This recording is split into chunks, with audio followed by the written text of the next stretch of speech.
Coming up today in Eagle Eyes on Tech, Apple is having major software problems. Twitch announces major changes to their platform.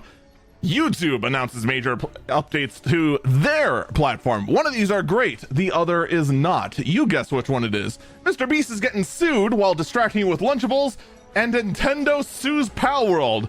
But no, it's not for the reason you're thinking. All that and more come up today on Eagle Eyes on Tech.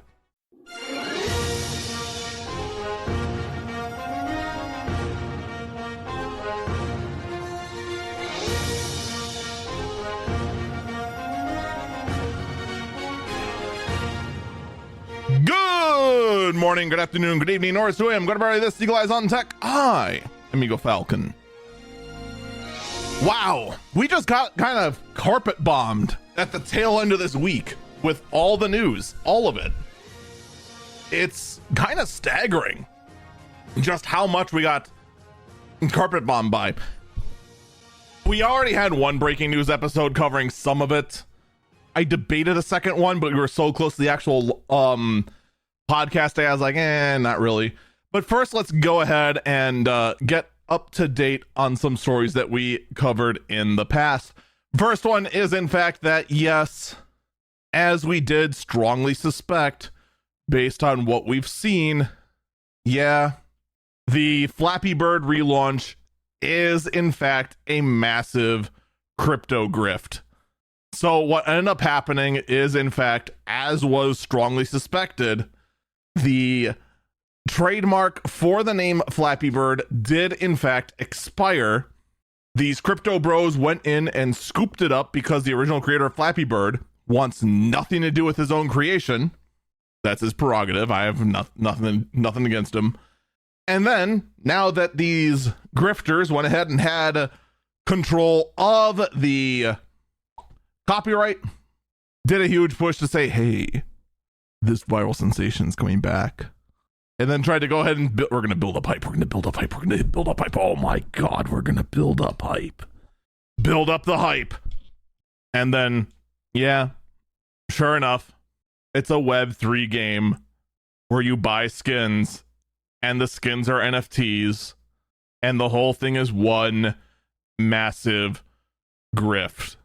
So, if you enjoy being scammed and enjoy losing money and enjoy going from actually having money in your wallet to not having money in your wallet while pretending that you do have money in your wallet, by all means, go for it. Go enjoy Flappy Bird. If you're a sane individual that actually enjoys having a net worth that's real, just steer clear of it like you have with every other crypto grift out there. That's all you gotta do.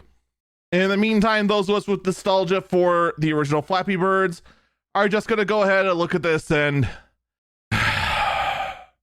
let out a deep, disappointed sigh. Someone in the chat said it's been a while since we heard about NFTs. Kind of. For the most part, not many people are dumb enough to try it. I mean, the thing is that there's lots of NFT projects that still get launched. The thing is, they don't go anywhere. Because in order for these projects to actually succeed, there's one thing they need. These projects absolutely 100% need suckers. If you don't have suckers and everyone's wise to the thing, they don't go anywhere. It's just like any other pyramid scheme. You need suckers. If you don't get any, guess what? It goes nowhere. The end. Here's another update for you. TikTok. Remember that thing? Remember TikTok? Who here remembers TikTok? Put down your hands. Everyone remembers TikTok. We're not allowed to forget about TikTok. TikTok is facing a ban here in the United States of America. Okay. Remember that ban is going into effect next year? And that TikTok went ahead and sued the federal government for trying to ban them? Well, here's a small update. The small update is as follows. They are going to be in court. That's pretty much it, to be perfectly honest. We are, in fact, now seeing that this is now moving forward. It's no longer just being hung up in limbo, because it's been a while. Like, it's been I mean, this lawsuit was filed, what, May 7th? That's what they said? May, June, July, August, September. It's been hanging in limbo for 4 months. So it is moving forward. We will see how far they get. So expect that to start showing up more and more in the news. Speaking of things for the federal government, here is one I don't think we actually talked about a whole lot, but it is interesting that this did in fact get passed. This is the requirement for all new vehicles to have AM radio. Now, you might think, for the most part, that this sounds really, really stupid. Who cares about AM radio anymore? And before someone lists off some radio station they absolutely have to hear that's on the AM dial, hear me out. First off, I don't care anymore because if I actually need to listen to Packers radio, it's no longer on the AM dial, it's on the FM dial. So, ha!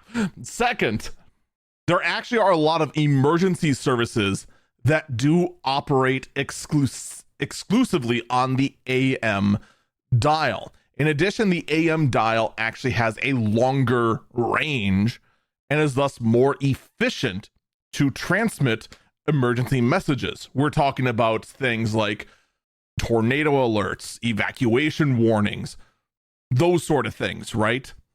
So there's some importance to getting that. However, in things such as EVs, there's a huge problem because the AM radio band is very sensitive to electromagnetic interference. If you ever, and God, I remember this quite a bit, if you're trying to go ahead and listen to something like, say, the Packers on a country road on the way back home from a road trip with your dad, and you pass under power lines, you're going to miss a few things because as you approach the power lines you're driving under, it's going to go bzzz as you drive under it. Now, imagine if those high voltage lines exist in the vehicle that you drive in. You start seeing the problem. So this will be interesting now that this has actually passed, that actually requiring AM radio is a matter of actually getting emergency information. We'll have to see how it goes. Oh, wait, no, I'm sorry. I rushed through this so quickly. I missed something. It has not actually gone through yet. It is exiting the House committee. It now needs to go to the actual full House and then to the Senate and then to be signed by a duck. I mean, what? So it's still passing through. It has not been official yet. I read it way too band. Zona Chat asks, what band is iHeartRadio on? So that's the funny thing. So iHeartRadio, for those who don't know, that is a network of a lot of different radio stations. There are iHeart radio stations that are both on the AM and the FM band. So the answer is all of them. Is basically what it boils down to. In fact, this podcast is also on iHeartRadio. We're just not on any AM or FM band. Although there, oddly enough, there is a chance we are on like an AM or FM band, because I know some of these stations that are partnered with iHeart do have podcasting sections where if they have nothing else, they'll just pull a podcast from that. And I agreed to be like, oh yeah, go ahead, as long as you give me my view credit.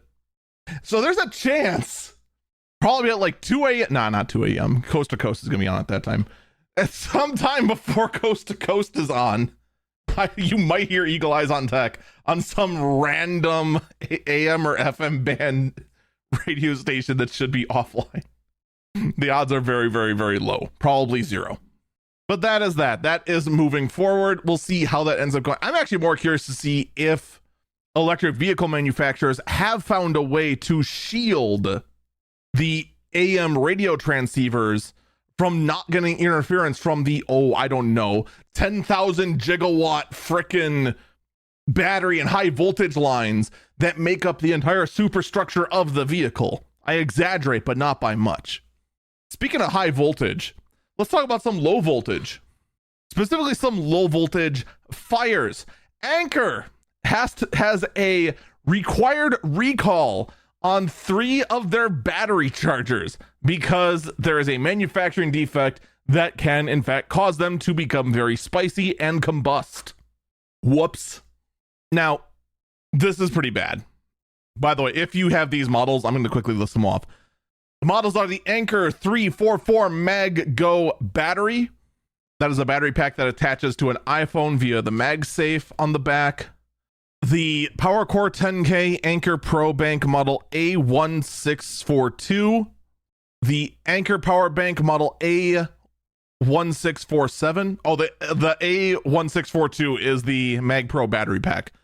And then finally, the Mag Go battery bank model A1652. So again, that's models A1642, A1647, and A1652. Those are all being recalled. These are all pretty recent models as well. And since pretty much everyone who orders from Anker gets it from Amazon, I swear 100% of Anker's sales come from Amazon somehow. I don't know how, but it dang well seems like it. Go ahead and check if you have these models. 2 of them are ones that connect via MagSafe for iPhone. The last one is one of those models that has like the USB-C cord attached to it directly with a standard 7-segment display that shows just 100 on it if it's full. You know what I mean. You know what I mean. Someone in chat also makes up a good point. That is, in fact, just power banks, not chargers. Grant, I don't think these things even come with chargers. I know for mine, because I actually have an Anker battery pack as well, I had to buy the charger separately. And the only reason I did that is just because the extra charger that's sold separately is like charges that whole thing in like 30 minutes. Which for a 20,000 milliamp battery pack is really good. But I digress. Yeah, do go ahead and make sure that you turn these in. And I'll be perfectly honest, okay? We could go ahead and say, oh my God, I can't believe Anker went ahead and messed up this badly. Oh man, it's the Note 7 all over again. Yada, yada, yada. Here's what I'll say real quick. I am actually legitimately surprised that we don't hear about this happen far more. I said this with the Note 7 too. I mean, the Note 7 was especially bad because they had to issue 2 separate recalls before the phone was just killed entirely. So, I mean, like the first time the Note 7 messed up, that it had a battery defect from the factory, it was like, wow, I'm surprised we don't hear about that more often. But then when the replacement model came in and had the exact same result, but a different cause, it's like, okay, well, now you're just looking embarrassing. The fact that like a company like Anker, which all they do is lithium batteries, that's literally all they do. The fact that you don't hear about this sort of thing happen more often is kind of surprising. It's, you know, I mean, these kind of lithium batteries, it is incredible how often something can go wrong with them. The fact that we have such a high success rate when so much of the manufacturing of lithium battery packs can go wrong, doesn't go wrong, is kind of astonishing when all is said and done. So, I mean, for this, you know, I got to give props to Anker for doing the right thing. And, you know, we're going to keep an eye on this. That's just all there is to it. We got to make sure that, you know, one day we don't hear about, oh, hey, by the way, the entire line of this, that, and the other thing also spontaneously becomes a spicy pillow and combusts. Someone in chat says high success rate or low reporting. High success rate. In the day and age where we go ahead and post on social media when a fly lands in our soda weirdly, I find it extremely hard to believe that there's any kind of low reporting or if there's any kind of like major defect that it doesn't get reported. We as a society now self-tattle on ourselves so much, it's not even funny. For crying out loud, people who are breaking the law end up self-snitching by just posting their own works on Twitter. That's how much people are addicted to just showing everything about themselves. So the thought that there's, a line of batteries that has a high chance of combustion and there's a low reporting, that seems extremely far-fetched. It's one thing to look back in the day of the old MacBook Pros when they first launched, and after 2 or 3 years, the batteries would go ahead and very quickly swell after a couple of years. It's not like that anymore. You get situations of that, don't misunderstand.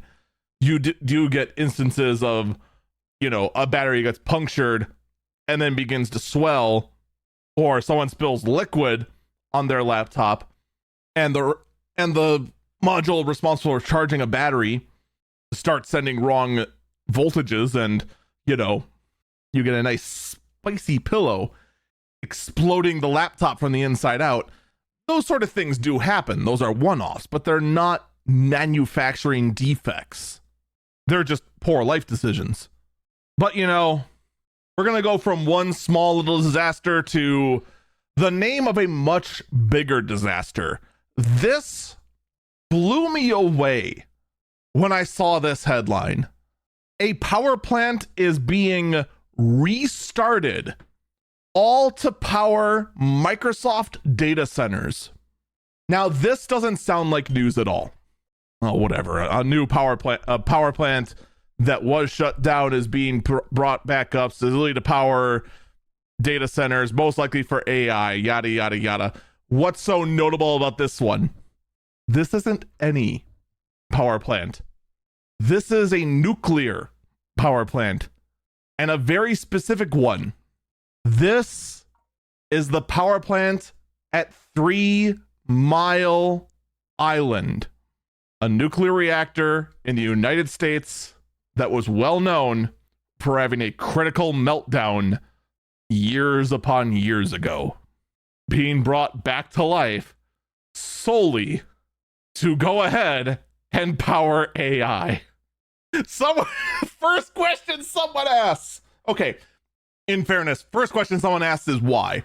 Legitimate question. Next question someone asked, has The Simpsons made a joke about this?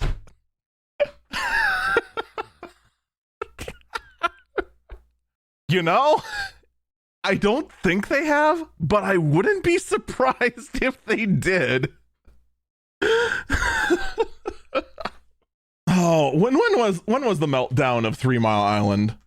Yeah, that was before my time. That was way back on March 28th, 1979.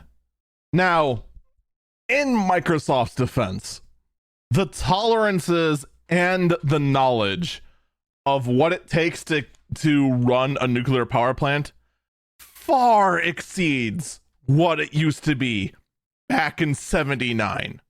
I have no doubts that it is going to be a much cleaner and much safer method of generating electricity than it was back when this actually, did it actually melt down? Or was it some other kind of failure? Oh, no, it was a meltdown. Cooling manufacturing that caused part of the core to melt. Yeah, it was a meltdown. All right. So, I mean, if they go ahead and bring this up to modern spec, I personally see no problem with this. The problem is, of course, public perception of nuclear power is glowing green horror. So, as someone who knows how nuclear power works, and I'm very indifferent on nuclear power as a whole, because modern standards of handling nuclear power is much better than it was in the past. But here's the thing. Are they going to be held to those standards? I have to assume they are. The other thing I don't know is, what condition is 3 Mile Island in? Like someone in chat mentioned that there are 2 reactors there. One is down because of the meltdown. The other question is that the other reactor was shut down because of the meltdown next door. Someone in chat says that's a question to ask after November.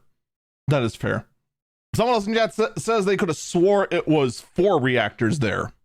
You know what? I have the Idaho National Laboratory website up. Let's see what we got here. Cooling malfunction was part of the core to melt in reactor 2. Reactor 2 was the one that had the problem. That reactor was destroyed. There were 2 nuclear reactors on 3 Mile Island. TMI-1 and TMI-2. This definitely feels like a TMI because I am definitely learning way too much. This is definitely too much information. Unit 1 was at 800 megawatt capacity, online 1974, generated electricity until the fall of 2019, when it was closed and scheduled for decommissioning. So it actually was running for quite a while, in fact.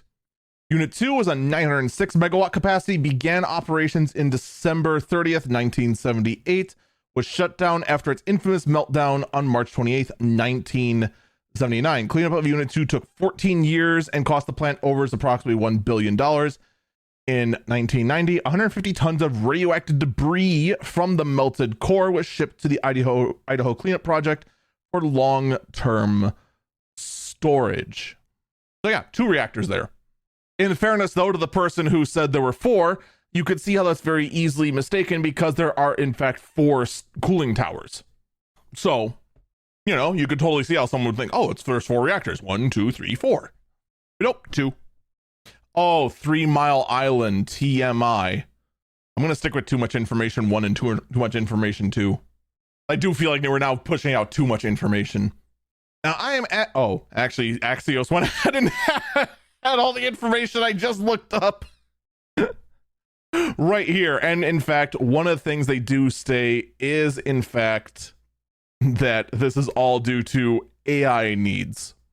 In fact, the reconstruction of these 2 and all this is in fact expected to have these two reactors brought online by 2028, it looks like, is what they're aiming for. So, or is that the one they actually hope to bring a plant associated with the infamous? So are they actually firing back up reactor 2? That's what this seems to imply. Someone in chat says that TMI-2 is too irradiated, so they're probably just bringing up TMI-1. That would be the more logical thing. Axios is written poorly. Someone else in chat saying, I believe that. That's what I get for going with that one. The unfortunate thing is that when the news curator gave me that one, they gave me one link to Axios and another to Forbes, and I can no longer view Forbes. So I should have just looked to see if someone else had it. In any case, though, let's go ahead and rip on here we go. I have a link here to another one. Yep, they are in fact, the entire project is in fact confirmed to bring Unit 1, that is the decommissioned unit, back online in 2028.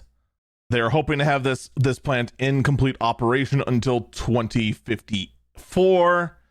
We'll have to see how that ends up going. This is all powered by the company Constellations, which is working with Microsoft to go ahead and power these AI-powered data centers. Yeah, more than likely, I don't see Unit 2 being mentioned in here, but I also admit I am very, very, very, very, very quickly skimming through all this so that we can move on. But yeah, more than likely, I mean, Unit 2. Yeah, it's just no. I'm not going to lie, though. It's just surreal seeing 3 Mile Island back in the news for generating power.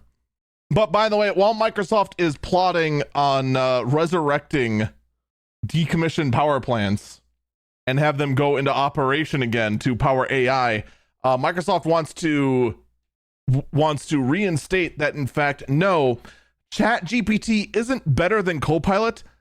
You're just not using Copilot right. But don't worry. Their propaganda arm, I mean, Copilot Academy, is here to teach you how you're using Copilot wrong. You can't make this up. All right, look. I've said it once and I'll say it again. All right. The people who want AI to work the most are the tech executives that have the most to gain from AI. The average public still, to this day, is unsure how to use AI. We're just, when push comes to shove, we look at this and go, oh, cool, I can get a paragraph written that I really should proofread. Or, oh, hey, I got a picture made that I can't really use because that bear has 23 fingers. Or, oh, hey, there's a hand coming out of that horse's hoof. AI still has a long way to go. It's getting better. And it's actually getting better faster than I would have expected. But to go ahead and try to tell everyone that, no, you're just using Chat GPT wrong, or I'm sorry, you're using Copilot wrong. Here's my counter statement. Where the customer, maybe the problem is the product. I'm just saying, when the whole goal is to get all of us to use your product, to say that we need to go ahead and go to an online course to use your product, I hate to break it to you, I'm probably not going to do that. Heck, when I get a brand new tool, guess how much of the instruction manual for said tool is red? Guess how much of the instruction manual for any sort of game console I get is red? Go on, guess. The answer is none. Of course.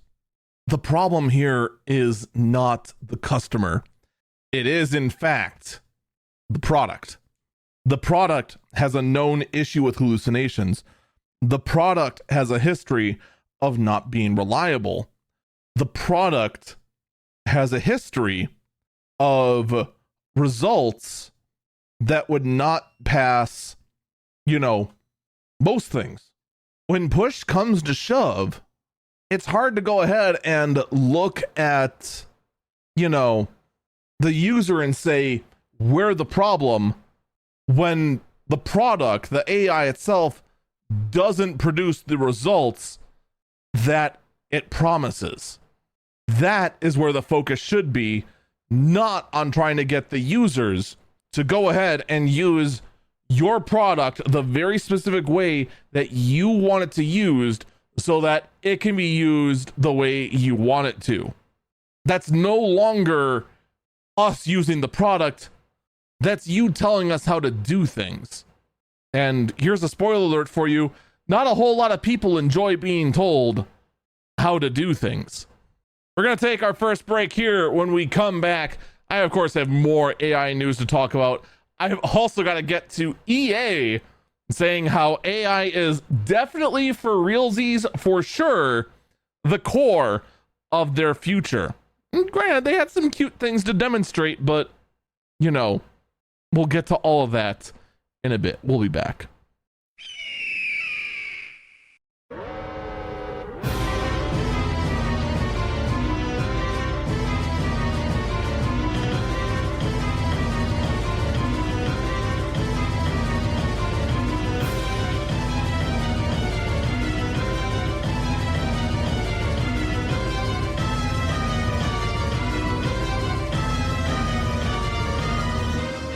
Oh, come on. Did you think I was going to talk about 3 Mile Island and not bring out nuclear fusion, Bumper? It was about the most predictable thing I could do. Welcome back, Eagle Eyes on Deck. I'm Eagle Falcon. I think the more surprising... I don't think I've actually done nuclear fusion in a while. I think that's probably the more surprising thing. But in any case, Microsoft does have more AI tools up its sleeve. For better or for worse. Yeah, more Copilot business tools are coming out. These ones are going to create interactive pages from chats and enable dynamic storytelling in PowerPoint and more. You know what and more means? Let me tell you something about and more. And more is every little feature that you'd go ahead and mention, and then when anyone asks you to explain it, you kind of just go, well, it's kind of like this, but, Look, here's what I got to say about this. OpenAI is working on solving the biggest problem that AI has right now. And that is the fact that AI hallucinates.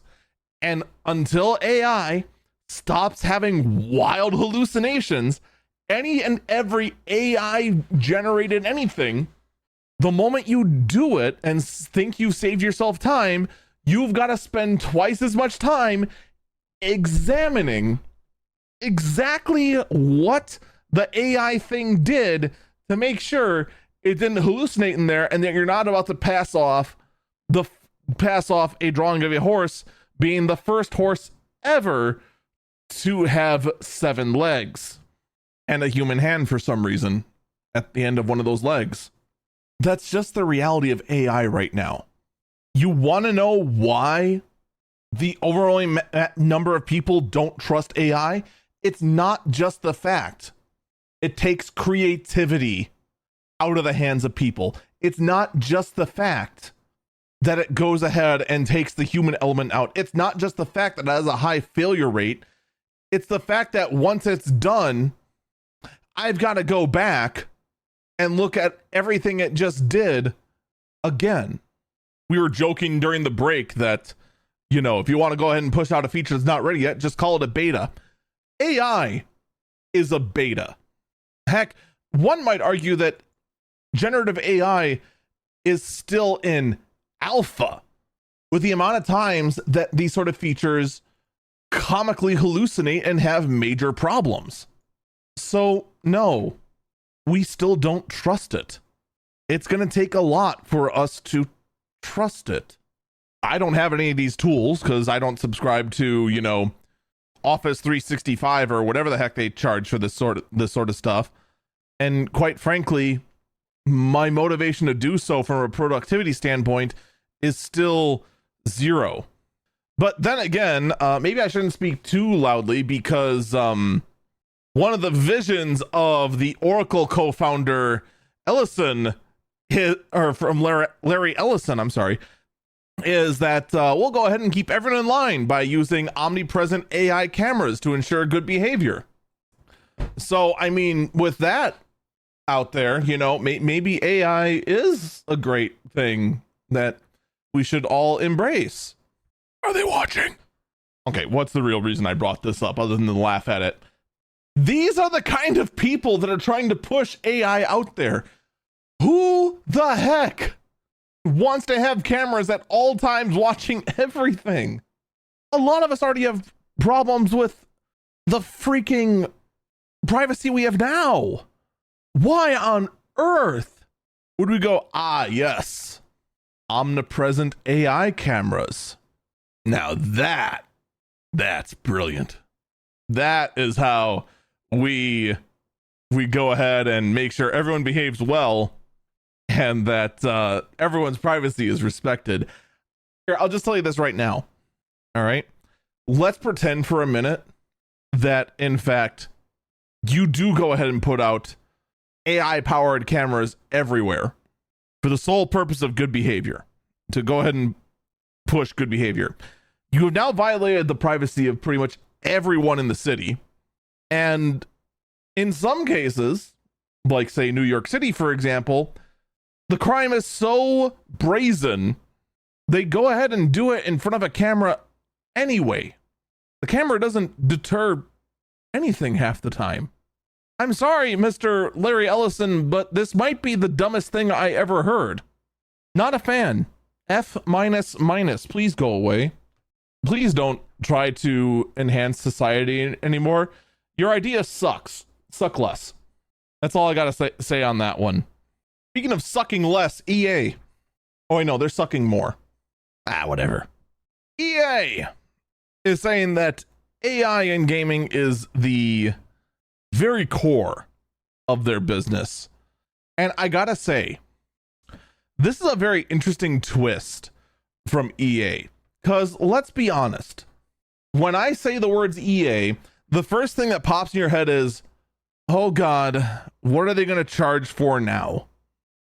Well, what they're showing off is their AI powered gaming engine where they showed a demo that most likely was faked of a game being built in real time using only English voice commands. They wanted a first person shooter in a level built out of cardboard boxes, and by God, it made it. And then they wanted to have an opponent, and it controlled by a second controller, and it did it. What do you think the odds are that that video was faked? Seriously, what are the odds that it was faked and staged? 80%? 90%? 95%? Note that the most generous I'm being is 80% fake. Because first off, EA has done nothing to earn my trust. They have not done a whole lot to earn anyone's trust. And then on top of that, I can't get ChatGPT to draw a horse correctly. Why do you expect to believe me that you have an AI out of nowhere that is able to go ahead and create a first-person shooter deathmatch game out of nowhere and just make the whole thing out of whole cloth? I have serious doubts. But you know what? EA, you go ahead and chase AI. Because I much prefer EA chasing after the AI dream than trying to chase after new ways to go ahead and try to charge me money for the few games they still have a death grip over that I might still care about. I lied. The ones that they did have that I actually liked, they killed. Is there actually anything that EA has a handle on that I actually care about? Like CNC, they killed pretty thoroughly. Though I'm sure they're going to try and resurrect that corpse and make me cry. SimCity is now basically just Cityscapes, which is, I don't think is owned by EA. I'm pretty sure it's by someone else. They're just doing The Sims and want to do the Sims 3 forever. Yeah, whatever. If anyone can think of any game that EA might still have control over that I care about, I probably stop caring about it. Oh yeah, Star Wars games. How could I forget? Yeah. Anyway, Apple is rolling out their new iOS. iOS 18 is rolling out to iPhones. And here's the thing. It is not rolling out with Apple Intelligence. This is the best part. This is the part that slays me. All right. The iPhone 16, right?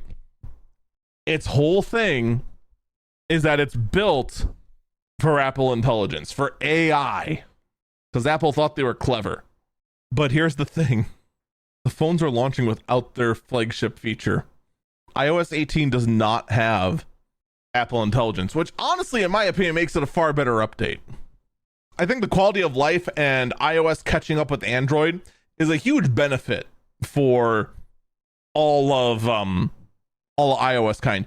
And by the way, the Android fans out there that are trying to say, oh, well, it's good you all that, but you don't even have AI. We over here at Android have AI. We're better than you. You Android fans that are they're trying to make that as your claim as why Android's better. You need to shut up. You need to absolutely shut up. You are not helping us at all. Okay? Your ability to go ahead and use, Galaxy AI to remove someone from a picture and instead replace it with a smear is not a feature to brag about. I'm sorry, it's not.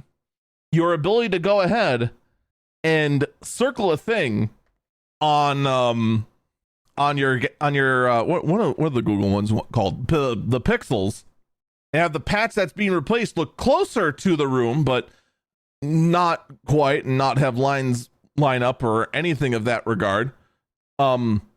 Stop trying to use AI as a selling feature. You're not winning the argument. You sound actually stupid. You are making yourself sound stupid. You're making the rest of us who actually are tech enthusiasts and actually look at technology in a way where we say, that's a good idea. That's not. Stop that. You're making us look stupid. You're making me look stupid. I don't need your help making me look stupid. I can do that just fine on my own. Thank you very much. All right. You're making the rest of us look bad. Stop trying to pitch AI as a feature. 90% of normal people don't care. 70% of us tech guys don't care. That's just what it comes down to, isn't it? AI bros are the new crypto bros, aren't they? Because all they do is push for the dumbest thing known to man. Sigh. But yeah, iOS 18 rolls out. It does not have Apple Intelligence, but we are going to see it in iOS 18.1, and the public beta is now out. So the normal people, the non-developers, get to finally see it. Oh no. Now, granted, right now we don't have any of the horror stories of what Apple Intelligence is going to unlaunch. And granted, if there's one tech company I believe would wait the longest and wait for a feature to not be pushed out until they felt it was well polished, it's Apple. That is one thing Apple does really, really well. They release a feature very, very, very, very late into its development cycle until it is no more. That is one thing they do very well. So maybe Apple Intelligence will be fine. I kind of doubt it though. But here's the thing. Here's what's really rare for Apple. The iPadOS 18 update was rolled back. Why? Because the brand new iPad Pros were actually being bricked in the wild because of this update. This is actually, you don't see this very often from Apple. You don't see Apple mess up their own software so badly that they actually brick their devices in the wild. Like this is their newest. How did they not test the newest version of their iPad OS with their newest, greatest, and bestest iPad? That's all they're using most likely in their offices. How did no one say anything? The update's already not pushing out. If you actually have one of these iPads in the wild, you should absolutely tell me so I can point and laugh at you. But then also, you don't have to worry about getting a bad update and having your iPad bricked forever. It is, in fact, not something you have to be concerned with. All right? Don't panic. Nothing bad is happening. Okay? Don't worry. Update has already been stopped. Someone in chat said it's the most power iPad ever. I mean, it is. It is. But now, while they have these software problems, here's a concern. The iPhone 16 is selling very, very poorly. I have not even looked at what CNBC is saying is the reason for the slow updates, for the slow sales of the iPhone 16. I can tell you exactly what they are. All right, here. All right, you want to hear it? You want to hear it? All right. Come closer. Closer. All right, here's the secret. The headline feature still isn't there. Seriously. That's one of the biggest problems right there. You go ahead and pitch this phone out as it being the phone built for AI. There's no AI available on the phone. It's not going to be available for months. But then it goes deeper than that. The other thing is also, they did no effort to try and push out that the new processor has any kind of power. In fact, people already compared slides before we even got benchmarks to confirm these things and said that apparently Apple, according to the slides they got from Apple, first off, don't use slides from Apple as a metric for how good or bad anything is. Apple slides are garbage. All right? I'm just saying. Apple graphs are more useless than this blank card I have right here. All right? Here, this is going to give you the same amount of information, this blank card I'm holding, as an Apple graph. It's going to tell you nothing because they just go ahead and put random dots on there and just be like, oh, see, look at the distance. It's better. It's 15. That's what the chat said. It's 15% more than ever before. So, I mean, yeah, they went ahead and compared graphs just like, oh, these new processors are not as are just as slow as last year's. You don't know that. You went ahead and pulled that off Apple graphs. if I'm not going to trust Apple graphs for their positive information, why would I trust it for negative information? The information is garbage no matter which way you go. So there's that for starters. But that information got out there that hurt the sales. Would it surprise me if the processor is just as fast as last year? It would on the iPhone 16. It would not on the 16 Pro. Because the iPhone 16 is using a processor that's now 2 generations newer. The iPhone 16 Pro is using one that's only 1 generation newer. I think either way it doesn't matter. Because let's be perfectly honest. It's a smartphone. What kind of crazy compute are you doing on your smartphone? I know you're not using it for AI. That's not on the phone yet. Yeah. The performance doesn't matter a whole lot on the phone. Well, let's get to some of the better reasons, all right? The core feature's not there. That much is obvious. The processor may or may not be faster than it was before. The processor is pretty much, everyone's assuming, is going to have more RAM than it did before. But most iPhone users don't even know that their phone has RAM on it, so what's the point? But here. You want to know the real reason why iPhone sales are more sluggish than ever? I'll tell you why. It's because the core feature you tried to sell them on was AI. And the only people that care about AI are tech executives. That's it. It also doesn't help at all the fact that, times are tough. The economic R word is being uttered more and more as of late. And, well, why would I go ahead and trust going with an AI phone now when I could squeeze another year out of my iPhone 14 or 13, see how well AI does for people when it finally does launch in whenever, and maybe get on the iPhone 17 instead, which also rumors point to the iPhone 17 releasing a mid-range phone called the iPhone Air, which I'm not going to lie, that one I want to see. I want to see you dinguses try to go ahead and pitch getting a super sleek phone when already you dinguses managed to find a way to break your thick phones. And already, look at the thickness of these things. Obviously the one I'm holding right here, this is not a iPhone. This is a Samsung phone. But iPhones are around this thickness, right? It's just a few millimeters. You know what you're going to do with your really thin phone? You're going to put it in a case. It's inevitable. It's what you're going to do. It's almost guaranteed you're going to put it in a case. Now your really thin phone is now really thick. I guarantee you, if they do make an iPhone Air, half of them are going to be in cases. More than half. And we're just going to shake our heads and go, why? Why'd you do this to yourself? But yeah, iPhone 16's not selling well. Maybe the key reason is going to be the fact that, well, the main feature is software that everyone doesn't know what to do with. And no one can tell us why. It also doesn't help at all that the newest iPhone, the iPhone 16 Pro, apparently now costs 20% more to replace its battery for some reason. It's now $120 to replace the phone for an iPhone 16 Pro than it did for an iPhone 15 Pro. Cool. Thanks. That's great. That's what I needed for my iPhone. I needed the repair cost to cost more in these strange, uncertain times. One last thing before I get to our next break. Discord has new encryption. It's called Dave. Why? I don't know.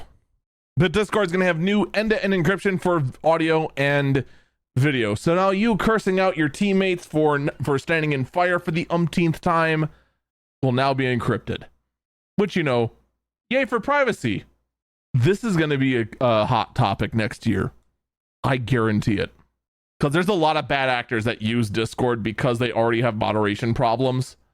And the fact that they're going to have end-to-end encryption and moderation problems, I guarantee you Discord is going to be a big target for some arm of something wanting to go ahead and crack down on bad actors using Discord as a means of communicating for their bad acting. I hate to say it because I feel end-to-end encryption is important for the purpose of privacy. All right. I feel that's good stuff. But the thing is that, the moment you offer it, people wonder, what are you hiding? And they start digging around. And quite frankly, anyone who uses Discord knows for a fact there's stuff that goes on in Discord that no one is especially proud of. But we'll have to wait and see how things go. We're going to take another break here. When we come back, I want to talk about the downfall of the AMD Ryzen 9000 series. What went wrong and why is it being called the worst launch since Bulldozer? And hopefully we'll also get to the TwitchCon news, because there actually is quite a bit there to also go over. We'll be back.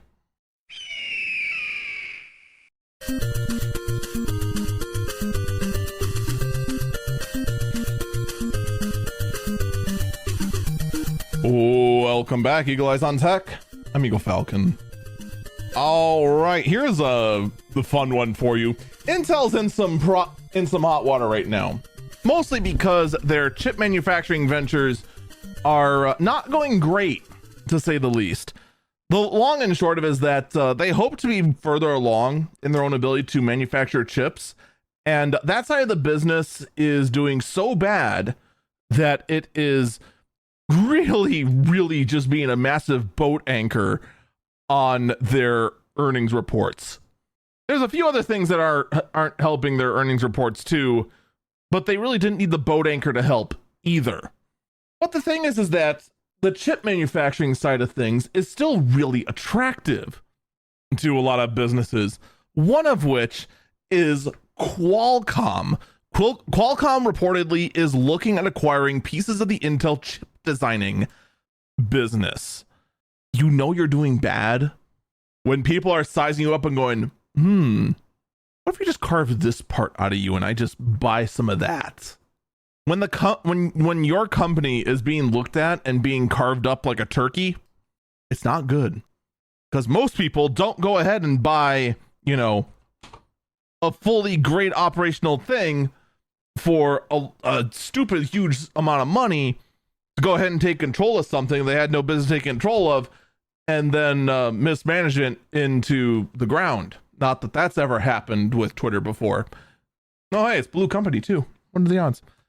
So yeah, Qualcomm might be buying up chunks of Intel. We'll have to wait and see how that ends up going. And in fact, there were some reports that Intel was in fact going to be the chip manufacturer for the PlayStation 6. Yes, we are already so bored of the PS5 Pro that we are already looking forward to the PS6. And I don't really blame a whole lot of people. I really don't. You know what else I just realized? You know what I realized about the PS5 Pro? We actually don't know how much the disk drive and the stand are actually going to cost. We just know the thing is top heavy and it's going to need a stand. They actually haven't put out the price. We just assumed based on the old one. But yeah, the report said that Intel did try to go ahead and get the business of manufacturing the PS6 chip. They have in fact lost that contract to AMD, and that this was actually already decided way back in 2022. Now, here's what I'll say about this, because I actually have some thoughts on this that isn't, oh man, Intel's doing bad. You want to know why AMD won the contract to make the SoCs for the PS6 rather than Intel? There's two big things. One, AMD actually makes graphic cards, and they make graphic cards really well. Intel does make graphic cards now. The Intel Arc GPUs are pretty good. You compare that though with the Radeon GPUs, and it's not even close. I'm sorry, it just isn't. That's just the truth of it. In the GPU department, AMD is better. In the CPU department even, AMD is better. In the performance per watt section of things, which is very important in consoles, AMD is better. And this brings me to the second reason why I believe AMD won the contract. It's very simple. The easiest way you're going to have backwards compatibility between the PS5 and the PS6 is if the chips are both made by AMD. Because expecting all these devs when they were very specifically making their games for exclusively Zen 2 architecture and RDNA 2 GPU architecture, what's going to be easier? Converting to Zen 5 and RDNA 4, or converting Zen 2 and RDNA 2 to Intel, whatever what is the C code name for Intel GPUs? I actually don't even know. I know the next one is Battle Mage. The first one is Alchemist, and they're going like D&D classes. Celestial was the next one. In fact, right now the current ones are Alchemist, which is the one that's out now, Battle Mage, which is what's coming out next, Celestial, which is their 3rd generation, and then Druid, their 4th generation, and I think that's all they have so far. What would an E1 be? Anyway, so I mean, to go ahead and say like, oh my god, Intel had a huge opportunity and they blew it. No, they didn't. They really didn't have a chance. Because let's be honest, even if Intel could boast better performance per watt, even if Intel could boast better performance on the GPU, even if Intel could boast all of that, then AMD, you'd lose the backwards compatibility. That's the unfortunate truth of it. Now, where Intel could get some ground is trying to make a better competitor for the Steam Deck. Try to make a better SoC for that market. They could see a lot more there. It's not going to be as lucrative, of course, as the PlayStation or the Xbox, whatever the flying flock the next generation of that is. And they definitely weren't going to be able to get into the Nintendo Switch at all. I mean, they're definitely going to go with Nvidia there. For now, though, I think Intel needs to stick to what they know best. They need to get back into the hearts of the computer builders. Because right now, as I kind of went down the list, they're not winning anything. They have some pretty good, cheap GPUs. They have a bunch of CPUs that no one trusts. They have subpar laptop chips, but are only in laptops because laptop makers don't want to go ahead and break the trust that they have with their people, and people just see Intel and go, ooh, okay, that can't be bad, right? Even though those wasn't tech-based, no, oh, it can be bad. It could try to short itself. And even the data space, in the data center space, Intel is losing ground. Intel is not in a good spot. And while a contract for the PS6 would have been nice, it was never going to happen. But that being said, there are some reports out from people who are high on something that say that Sony is preparing 2 SoCs for the PlayStation 6, stating that maybe, just maybe, there could be a handheld PlayStation. The PSP is back. Oh my god. Oh my god. Can you all calm down for a moment? The gaming news space in general, you people are on something special. Because my god, the moment you see the potential of a gaming handheld that isn't a phone, you all start salivating them out. It's just like, oh god, the days of the Game Boy could be back. Oh my god. Ooh, what if there's gonna be a Switch Pro and it will be able to power a nuclear submarine and fire an ion cannon from space? Y'all are crazy. I just want to put that out there. And what I find hilarious is the fact that the stupidity that makes up gaming journalists, especially gaming journalists that have to cover consoles, you're the reason why Nintendo has to go out and say, yes, we're making a next generation Switch. No, we're not talking about it right now. Shut up, all of you idiots. You're all the reason. All of your nonsense, all of your consistent, stupid rumor mongering that I'm still super salty about, that I went ahead and trusted you idiots. that maybe this many people can't be wrong, right? Nope, you all were this stupid. You were all this wrong. And now you're all going and going, oh, there could be a next generation PS Vita. No.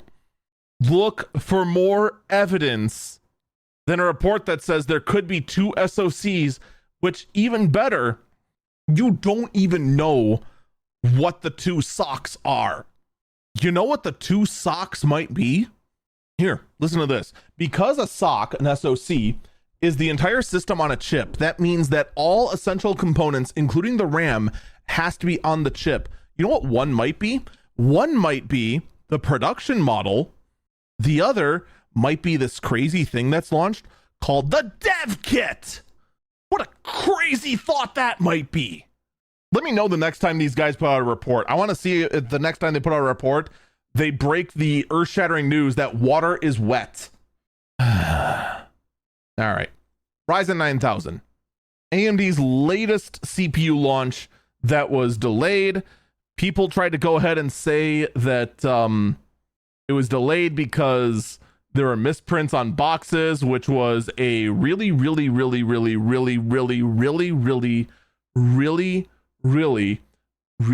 stupid statement to say. And it was such a dumb statement. I didn't even report on it, honestly. I said that some people are reporting this, and I even said I don't believe them because it was the dumbest thing I ever heard. Lo and behold, I was right. The actual problem was the fact that the processors were not ready and were underperforming so badly that they pretty much performed exactly the same as the previous generations. No one bought these things because the initial layer of the initial launch of the Ryzen 9000 costed more, gave no performance increase, gave a little bit better performance per watt, but the thing is that it wasn't pitched as a performance per watt launch. They eventually just said, oh, we'll put out a patch that will give you the correct performance. This chip was so bad, the sale numbers were comparable to Bulldozer. Now, how many of you listening to me know what AMD Bulldozer is? Okay, put it out in your hands. I can't see them. Bulldozer was the chip that was supposed to save AMD. It was pitched at the time as a many core solution that they were going to go ahead and beat out Intel by just having more cores. Well, Intel only had 2 and 4 cores. AMD was going to push out 4, 6, and 8 with Bulldozer. The thing is that the Bulldozer cores ran about as fast as an actual Bulldozer. They were very, very bad processors. They were very, very slow. And pretty much any computer that was built with a Bulldozer CPU had no benefits whatsoever. And they consumed more power, ran slower, and couldn't even take full advantage of the many cores because at the time, most applications were lucky if they could handle operating all 4 cores at once. Actually, a lot of games barely understood at the time how to handle 2 CPU cores at a time. So what chance did you have of operating 8 Bulldozer cores? It was crazy. It was insane at the time. So the fact that you have a Ryzen launch being compared to Bulldozer is a massive yikes. And right now, if you're building a PC, here's what you got. You have Ryzen 9000 that requires a software update to get the real performance, which now every single benchmark out there will not have. And Intel, on the other hand, has 2 recent generations of CPUs that destroy themselves, and their latest generations being suspect because they pushed it out as fast as they could after the news that their previous 2 generations tried to shock themselves to death. Yeah, the PC building space looks pretty bad right now, doesn't it? And that's just the CPU side of things. On the GPU side, you have Intel, which is making questionably decent low-end GPUs that are, are kind of hit and miss depending on your game, but are mostly good now. So it should be fine. Question mark. You have AMD GPUs that, for some reason, seem to, at least on the new market, seem to be priced incredibly insanely. I'm not sure what the heck's going on there. And then you have NVIDIA, which somehow is your only option left and is about as hostile to your wallet as a street mugger. Oh yeah, and Microsoft wants to go ahead and spy on everything you do while you're operating Windows 11. The PC building space sucks right now. Like, holy smokes. It is, when you step back and look at all of that at once, it is just a big old batch of, wow. Does it get better? Do things look better down the road? Please? Can you lie to me and tell me it gets better? It's not a good look. It really isn't. On the bright side, though, AMD is pushing out Ryzen 200 Hawkpoint refreshes to combat the new Intel Raptor Lake refreshes for laptops. So, laptops looking good? We'll have to see how that ends up going, to be perfectly honest. But of course, on the whole doom and gloom side of PC building, here's some troubling news. First off, AMD already said that for the next generation of GPUs, AMD is not going to compete with NVIDIA in the high end, which, for those of you that remember the RX 400 series, or not the RX 400 series, was it the RX 400 series? I forgot what the name of the generation was, but we had like several generations of AMD GPUs in a row that was just the same architecture that was all bad until RDNA came around. God, I am now blanking on it. I need to look this up now. Radeon 480. All right, it was the RX 480. Okay. What was the name of the architecture? Because this is actually driving me nuts. I used it. Polaris. Yeah, the Polaris GPUs. The last time we heard AMD said they're not going to be in the high-end market, we got the Polaris GPUs, and these GPUs were awful. This meant that the highest end GPU you'd see out of AMD was $200, and it competed with, at the time, the GTX 660. Right now, the lowest end GPU that NVIDIA sells new, that isn't a legacy product, is the RTX 4060. This means that that means if the pattern holds, NVIDIA will be uncompeted at the 5060 Ti, the 5070, the 5070 Ti, the 5080, the 5080 Ti, the 5090, the 5090 Ti, and whatever dumb bumbuckus GPU they decide to make other than that.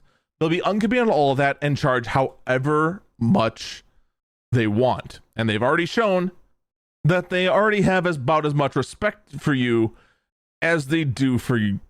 They don't have respect for you. I don't know what my metaphor was going to be. I lost it halfway through the sentence. They don't care about you. They care about your wallet. And that everything in it should be theirs. But if you're hoping for any sort of sign that AMD is going to come back, I'm about to tell you the worst news that could come to any PC building enthusiast out there. CEO Lisa Su says that AMD is now a data center first company, as the data center market is now 4 times larger than its gaming sales and makes up over 50% of their revenue last quarter. And keep in mind that their gaming sales includes selling chips for every single Xbox series and every single PlayStation 5. You want to know why AMD doesn't care about the consumer market? That's why. They finally have a good slice of the pie that Intel is finally losing. Oh yeah, and as someone mentioned in chat, and the Steam Deck. The Steam Deck would also be in that gaming sales that, well, The data center market is 4 times larger then. Great. That's fantastic. Yeah, it doesn't look good. It really, really doesn't look good. Not at all. Let's get some gaming news that is hopeful. Let's go over TwitchCon. I probably should actually wait until the next segment to talk about it, but we got time here. Let's go ahead and go on and have the next segment go on. Let's talk about TwitchCon. There actually was quite a bit announced at TwitchCon, and for the most part, a lot of it was focused on the mobile side of things, because according to them, over 70% of their new viewership is coming to Twitch first from the mobile app. I, for one, would like to say I am sorry to all 70% of the new viewers coming to Twitch through the mobile app. That app is terrible, and I'm sorry you had to endure that. You know, from the bottom of my heart, I'm sorry you had to deal with that. You can instead explore Twitch by going directly on your web browser to twitch.tv/EagleFalcon. Make sure you include that last part. Anyway, they want to focus more on having the Twitch app actually be more usable. So they're going ahead and making some significant changes to the Twitch app. First off, make it easier to find your followed channels by enabling you to open the following drawer by a simple swipe from, they don't say it on here, but that's a swipe from the left, and then sorting by titles in the following list. They're also changing the picture-in-picture player to always prioritize the stream you're watching while you're browsing for other things to watch. They have also added the ability to turn off autoplay within your settings if you are a sane person that did not like the concept of autoplay.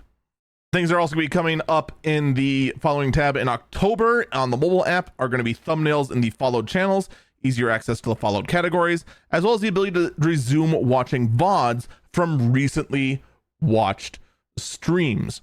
So if in fact you're, say, watching one of these streams here that we record here, twitch.tv/EagleFalcon, and in fact you had to go ahead and go to bed because that dingus eagle decided to go ahead and stream until 1 a.m. because caffeine just kept in, you just kept on rolling, you'd just be able to open up and you'd just resume from the VOD. You get to watch him descend into madness as the caffeine wore off and sleep went, oh God, why did you do that, you idiot? No! You know, or other people who do that. Honestly, all good stuff. Big fan of. Next up is making it easier to find and share clips. They're going to be launching a feature called the Clip Carousel, which will highlight the best clips from your most recent streams and serve them up to you on desktop or mobile right after your stream. This will allow you to quickly swipe through them and share them on social media. We're also adding the search filter. We'll also add search and filter capabilities so you can easily find a clip by title, clip creator, or creation date. So if there is someone who you know, for a bigger streamer that always just goes ahead and has the perfect cuts of a clip, you can sort specifically by that specific clip creator. They're also going to make it easier for viewers to clip on mobile by adding the ability to create portrait clips within the mobile experience, along with adding more viewer export options. They're also working with ways to alert when a clip is created, so it'll be easily shared and celebrated within your community and beyond. Together, these changes will make it easier to showcase your community's best moments. We'll have to see exactly what the rollout of this looks like. It wasn't really clear from the presentation how these sort of celebrations would actually happen. I personally I have mixed feelings about it. I do. Because on one hand, I keep telling myself I'm going to go ahead and edit my own clips and put them out on outfits on the regular. And then IRL keeps getting my way and I haven't created clips in over a month. And I think my clips backlog is my clips backlog is all the way back in where is it? Yeah, still February 15th, in fact. Yeah, that's not a good look. So, I mean, going ahead and actually having the ability of these clips to be made and being easily shared, you know, that's all well and good. Be interesting to see how well everything goes together. Now, here is the one that a lot more people are talking about: the shared chats. So, of course, Twitch has had a big thing with collaborations, right? The big thing, of course, recently being the knock button, the one in which I'm pretty sure no one ever uses ever, which I'm not gonna lie, I find hilarious. No joke. I find the fact that this knock and instantly collab with anyone that's willing sort of thing exists and no one uses it, I kind of hilarious. But anyway, one of the things that's kind of jarring from the collaboration point of view is the fact that the chats are still separate. Well, one of the things they're trying to do here is make it so that if you're collaborating with other people, your chats are then merged during the collaboration, and people will be able to see next to each viewer, based on the streamer's icon, which chat they're from. And of course, one of the first things that comes up is, how is moderation going to work between a merged chat? Well, it's very simple. If someone is banned in one chat, they are banned in the merged chat. That is how the whole thing would work. Now, everything will be made more clear as the feature is close to being rolled out. This is something they're just planning on working right now, and this will probably be out several months from now. But this whole thing is going to allow up to 6 creators to combine their chats together while they're streaming together. Interesting. I find this very, very interesting. This also means that because of the way the moderation works, all the mods can work together to moderate the whole chat at once, since any one mod from any of the chats has the power to moderate the whole chat, which, you know, is very interesting. And of course, any streamer can turn off the shared chats for their community if they're not in favor of it. In addition, these shared chats are going to be available in both their stream together mode that nobody's using, or you can merge chats outside of stream together. So say, for example, there's some kind of MMO event and you have several different streamers working together in doing, I don't know, something like treasure hunting for maps or anything. You can have all of them merge their chats together despite the fact they are not using the stream together tool, that they're just talking to each other through, I don't know, say the industry standard of Discord. Honestly, this is interesting. I'm not going to say this is a win. I'm not going to say this is an L. I am going to say this is interesting. Now, they say they're going to be rolling out shared chats in Stream Together for everyone next week. So if you use Stream Together, that'll be available next week. I still need to go ahead and set mine up. Whoops. I'll do that tomorrow, actually. I'll do that live tomorrow. That's actually not that big a deal. Words as far as when the kit to go ahead and do this outside of Stream Together is not known at this time, but it's plans down the road. I'm also quickly going through this to make sure I didn't miss it. In addition, enhanced broadcasting. Last year, they said they partner with NVIDIA and OBS to launch enhanced broadcasting. Enhanced broadcasting gives streamers more control over their video quality via client-side encoding. This means that if you went ahead and got a 4000 series NVIDIA GPU, you could go ahead and do your own encoding and go ahead and encode the multiple different resolution options on your own computer rather than having Twitch do it. This also meant that if you had some crazy balling computer that had all the resources in the world, like say, I don't know, a dual Xeon workstation that you got from a decommissioned engineering place, you could go ahead and if you had the bandwidth, which I don't, go ahead and put out all of your quality options and never have to worry about not getting ingest quality. This also meant that you could, in theory, put out better quality than what Amazon would allow. Or, I'm sorry, what Twitch would allow on those various quality options, which honestly, in my humble opinion, is a pretty big win. It's good stuff. A+. So here's what's being enhanced by that. Next up is going to be 2 new benefits of enhanced broadcasting that they're expecting to bring forward the first thing in 2025. It's first going to be offering 1440p streaming for anyone using enhanced broadcasting. This will be first only available in a select number of regions. USA. With the goal of expanding the availability over the course of the year to Europe. I'm sorry, what?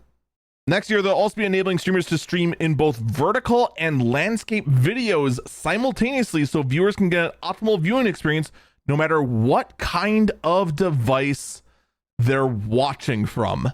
This is really interesting. So, of course, on mobile, most people are watching in a vertical format for some reason. I blame TikTok. So, I could go ahead and send simultaneously 2 different signals. One horizontal, one vertical, and then, based on which direction your phone is going, it would swap between the 2, and then have the optimal viewing experience for that, which, I'm not gonna lie, it's interesting. I especially find it interesting because my setup is already kind of set up for that. I just need to work on the vertical formats a bit more. This also means making viewers trying to make clips would have a much easier time because already the streamer that has that set up would already have everything laid out perfectly for vertical viewing. It's very, very interesting in how things are going. Next up, of course, is, well, every single one of these things, they've always included something to have viewers pay more money. There always is. Well, here it is. It is a new feature that combines engagement and fun mechanics to drive community support. They're working on a new monetization feature that'll allow viewers to react to a moment in a stream with an emotion or a sentiment like a heart or a laugh and rally the rest of the community to join the fun with a single tap. You ever been on TikTok and you see people react with like galaxies and Cocoa Puffs and other weird things? It's that. It's literally the TikTok monetization thing, except it flashes and a bunch of people can pitch in to make one big kaboom, which, I'm not gonna lie, as a content creator, I'm kind of meh about. But here's what I really want to know. If a bunch of people go in on this sort of thing and it's treated very similar to a cheer, that a bunch of bits are just going into like one big communal cheer, who do I thank? Will the API read out who did it? Will I be able to go ahead and thank the whole group? I have questions, and I'm also curious to know what normal people are going to go ahead and say about. I don't know about this one. I really don't know. It's gonna be a weird one. And finally, the one that I hope they're gonna go ahead. Oh no, I'm sorry. There's actually way more. A few more actually. But the last one that people care about is updating their approach to strikes and enforcements. So they say they're going to be putting more clarification as to how people get suspended or banned on Twitch moving forward. I want to interject with that by saying you've been saying that every year, and every year it's as clear as mud. In fact, lately, I haven't really been talking about this a whole lot, but lately there's been a lot of very confusing suspensions of VTubers that are pushing the bar as far as like, because they're being suspended for just alleged sexual content or nudity, but they're pushing it as far as actual, non-VTuber streamers, actual, people on camera, live people on camera, with the same kind of provocative outfits. Or in some cases, the actual live people are in far more provocative outfits, but the actual live women are not receiving any kind of punishment, but the virtual VTubers are. And it's very confusing as to why. Although my personal favorite, as far as like one of the more confusing suspensions, was of another VTuber who got a little tipsy on a stream, and then the next day found out that her stream was suspended for 30 days. And the reason was that the global moderators were concerned about the VTuber's well-being and felt they should take some time off, despite the fact that the 30-day suspension would mean that they would lose all their subs and have to build that back up all over again. You want to talk about driving someone to self-harm? Take away their livelihood. Take away their primary method of income. It's just, why? So, you know, with those kind of stories going about there, seeing them go ahead and say, we're going to do better about being clarifying and being more consistent as to our suspensions. To which I say, you better. No, seriously, Twitch, you better. None of this, I'm not even going to say good that you're doing that. Because we get this every year. Every single year, we're going to do better. We're going to be more transparent. We're going to be more consistent. And every year I say, good, I look forward to that. Good, you're doing better. And now, I'm just going to be blunt. You haven't been better. You tell us every year you're going to be better, and you're not. So, you say you're going to do this? You better. Twitch has a lot of problems. This should not be one of them. This should be basic. The only change that actually isn't just general platitudes to just going ahead and saying that we're gonna super duper swearsies for realsies tell our mods to go ahead and actually be good mods for once for realsies, is that they say, well, actually they are going to, this isn't a they say, they are going to go ahead and have strikes actually expire. They're also going to have a section in your dashboard that shows how long it takes for your strikes to actually expire. Because one thing nobody wants is to find out after a little oopsie whoopsie on stream or something happened. Oh, well, I guess we got to quickly end and delete the VOD. Nope, I got banned. I got a strike. That's the last one because I had some from years ago. And that's the end of my career, the end. Now, strikes do fall off after a certain amount of time. I believe the amount of time is actually measured in months. I'm not sure exactly by how much months. It probably depends on the severity. To which I say, you know what, I'm kind of surprised that wasn't the case in the first place. Because even strikes on YouTube do eventually fall off. Even though YouTube, you only get 3 strikes. On Twitch, you get 6. So, I would say good change. Also, they're going to be globalizing their guild program. Anyway, now that nobody cared about that. Do the guild programs actually even do anything? Like, overall, they just seemed like a great, handshaking, good job. We'll go ahead and reach out and communicate and that sort of things. Have, like, the African American Guild or the Women's Guild or the Hispanic Guild, the Latina Guild, the Pride Guild, have they actually done anything? Or have they just been a banner saying we care? I'm not trying to go ahead and belittle the program. I actually do legitimately want to know. At this point, I have no idea. In other news, though, they also plan on expanding their creator club. I'm pretty sure this actually doesn't do anything. They first launched their first 2 creator clubs. Okay, never mind. This actually did do something. Their first 2 creator clubs, the DJs and the IRL streamers. This is to foster connections between the streamer communities. And someone in chat said it just smells like a giant target to paint. I mean, it kind of does. I mean, my whole thing with like groups and guilds and that sort of thing, like a whole thing to like get together and collaborate and that sort of thing. I'm just like, okay, cool. What do you actually do? Because I've been a part of a number of different like collaboration groups and guilds and that sort of thing. None of which, of course, have like a targeted brand on them. Okay, except that one time. But like for the most part, they didn't do anything. In fact, one of the ones that I don't actually like advertise that I'm with, the only thing I've gotten out of them is a newsletter and people using the members list as a way to try and push scams or, you know, commit impersonation fraud. Like that's it. So I mean, if that's all the guild program's doing, what's the point?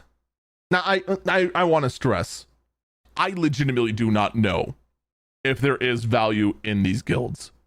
I don't know because I'm not in any of these groups. So, you know, I am actually legitimately curious. If anyone actually wants to reach out to me and talk about it, by all means, eaglefalcontech@gmail.com. If you want to keep it anonymous, I'll be more than happy to keep your testimony anonymous. I'm not that way. In any case, creator clubs. They've launched 2 creator clubs already, the DJs and the IRL streamers, to foster connections within these communities. Engagement has surpassed expectations with over 1,000 partners and affiliates joining and 5,500 Discord posts already. Feedback has been overwhelmingly positive. Creators appreciate the safe space and network to engage directly with Twitch staff. And we're excited to launch 4 new creator clubs going to artists/makers, music, VTubers, and co-working/coding. I'm going to enjoy my little corner where I just play RPGs and riff on stories and just be ignored by all of Twitch forever and just cover tech news. Just literally never going to see anything. I mean, here's my first thought. Here's my actual first thought. All right. First off, if we're going to go ahead, as someone mentioned in chat, if you're going to go ahead and make a creator club for VTubers, does that mean you're going to actually go ahead and tell the VTubers why they're being treated more strictly than the hot tub streamers? I'm just saying. This kind of goes back to that whole you better follow your better rules of strikes and enforcement sort of thing I pointed out earlier. We actually do that. And here's the other thing, because as I mentioned earlier, one of the groups that I'm in for collaboration, which ends up being no collaboration, but does end up being tons upon tons of people trying to impersonate bigger streamers, saying they'll collaborate, but actually want to go ahead and peddle their nonsense. How well moderated are these discords? That's what I want to know. Because what's the point of joining these if you get no collab, no networking, but a lot of people are trying to fake networking? But that's all I have to cover for Twitch. We went on with that actually a lot longer than I thought, but you know, there actually is a lot of good in what Twitch is cooking. We're going to take a break though, and then when we come back, we're going to talk about YouTube and how it is a lot of updates that rather than pedal to try and step forward with the platform to make it better, seem to push more of making the dead internet theory more of a reality.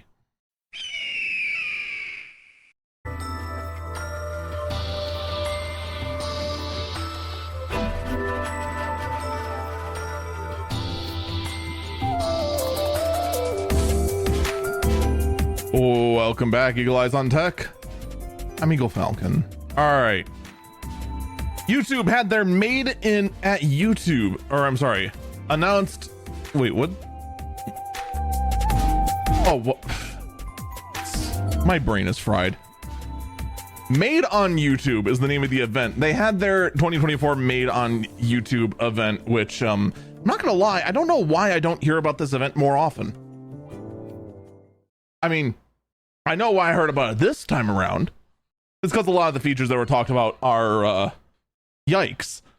But first things first, what they wanted to go ahead and show off was the fact that VO is coming to Dream Screen, not Dream Scream, which it might still be anyway. So what VO is their generative AI model to go ahead and create short 6-second video clips to go ahead and use as the background. Dream screen apparently is to be used as the background for shorts if you so choose.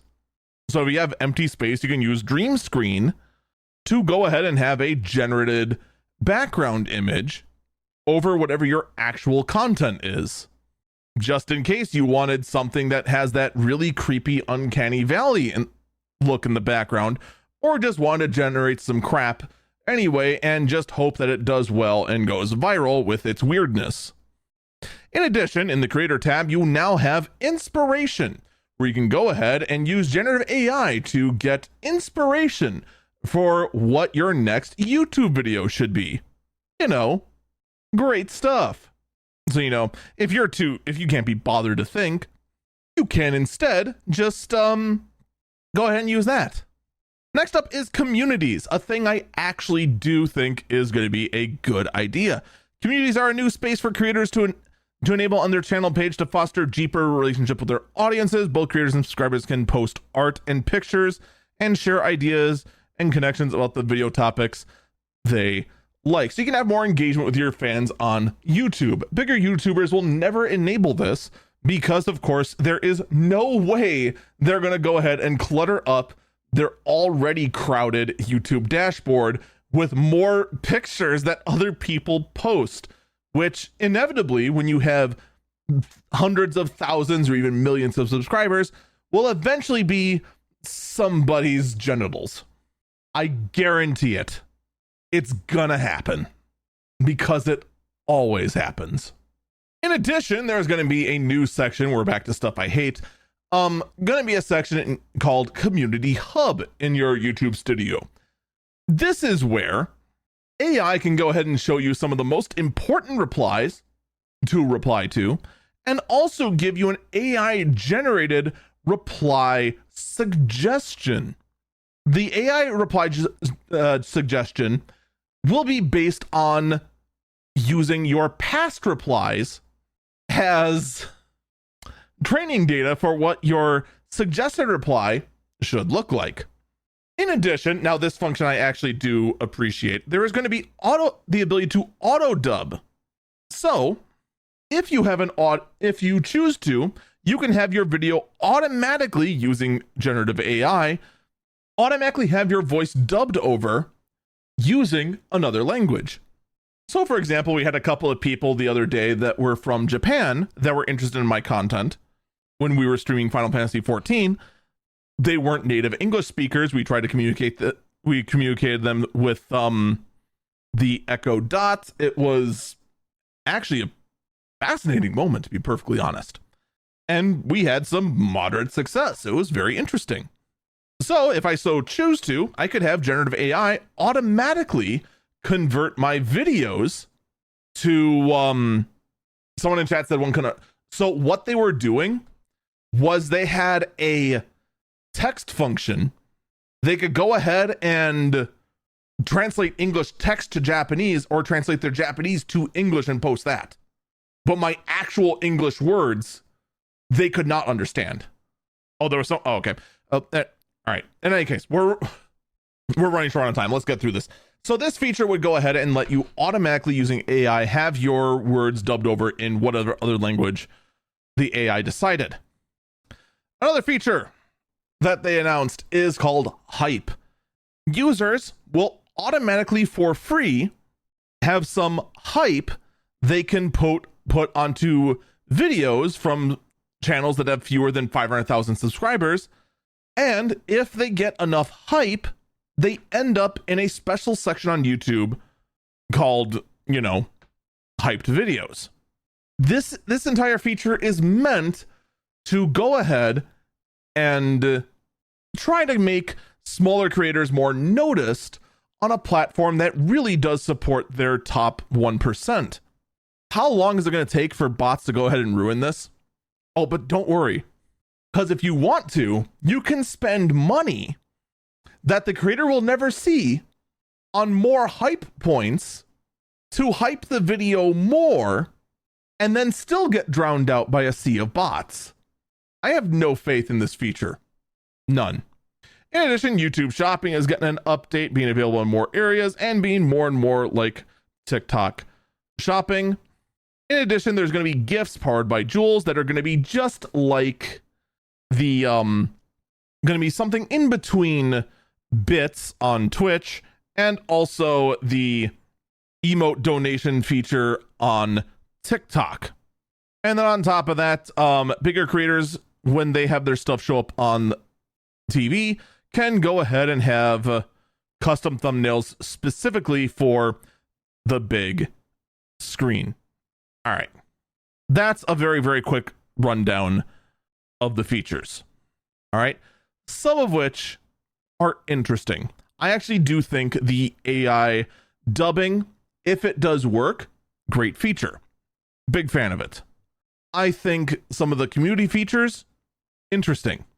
The ability to have a creator auto reply with an AI generated reply to get inspiration on your next video via AI, to even generate a short video using AI. You want to talk about generating an honest connection between a content creator and their viewer base? The fact that the viewer base even knows these features exist automatically cheapens everything. Let's say I go ahead, I type out a long reply to someone who had legitimate concerns about something I said in a podcast, and then said, "Oh, you're wrong," and I said, no. What I said was this right here, yada, yada, yada. What if they just assumed that was AI? Or heck, what if someone said, "Hey, that was a great video. I'm glad to see you're doing better." And I just say, thanks for your support. You know, something very simple like that. Are they going to assume I actually typed that? Or are they just going to assume, oh, that's just an AI canned answer? It means nothing. It's empty. It's hollow. And this kind of gets to what is referred to as dead internet theory. Dead internet theory is a theory that eventually the entire internet is going to be nothing but bots talking to bots. And already there is a problem with bots posting on YouTube videos and trying to go ahead and convince people to take part in scams. That's already a huge problem. There's also already Ubisoft trying to go ahead and use bots to make their launch trailer seem much better than it actually is, even though it very clearly is a bunch of bots. How long until a YouTube channel, an entire YouTube creator, is not run by a person at all? I'm sure there already is one or two. I'm sure there is a YouTube channel or two out there that literally has no human intervention whatsoever. That is just AI, JavaScripts. Okay, probably not JavaScripts. That would definitely be human intervention to go ahead and fix it on a regular basis. But you get the idea that it is just scripts, programs, generative AI across the board, and the entire channel just runs on autopilot. How long until the number of automated robot channels like that are 5%, 10%? How long is it until the content out there has no human inspiration whatsoever? My problem is with these updates is that while it is not pushing content creators to be fully robotic, fully automated, it is taking more and more and more of the human element out of handling a YouTube channel. There's no secret I'm a busy guy. I work a full-time job. I run a Twitch channel. I run a YouTube channel that's not very active. I try to go ahead and make the content creation hobby kind of work for me, even though I don't nearly put out as much as I should. You know, I do a lot. I do on the regular look for tools that make my job and my hobbies easier. But you have to draw a line somewhere. And I feel what YouTube is pushing right here with the background generation, with the, you know, this inspiration sort of stuff here, this the frickin' AI generated replies, that's too far. You're taking the content creator, or if I was big enough to justify it, a paid moderator that would answer these on my behalf. You're taking the human element out of it. And let me tell you, when you deal in customer service, because that's really what a lot of this is, it's not really exactly customer service, but it is just kind of there. What feels worse? Getting nowhere with the automated robot for customer service, or being unable to get anywhere with an actual person? All right, maybe that analogy was actually really bad. Both of them suck. I feel, though, even for bad YouTube comments, having an actual human answer them is far more important than just leaving it to AI. Because an AI generated thank you means absolutely nothing. Whereas the content creator or representative telling you straight to your face, thank you so much for watching. You had anywhere you could be listening to this, what's most likely is over an hour-long podcast, probably going on 2 hours long now, and you chose to listen to this podcast when you could have been doing anything else. And for that, I thank you. That means way more coming from the actual person than it does from some stupid robot. That's what I gotta say about that.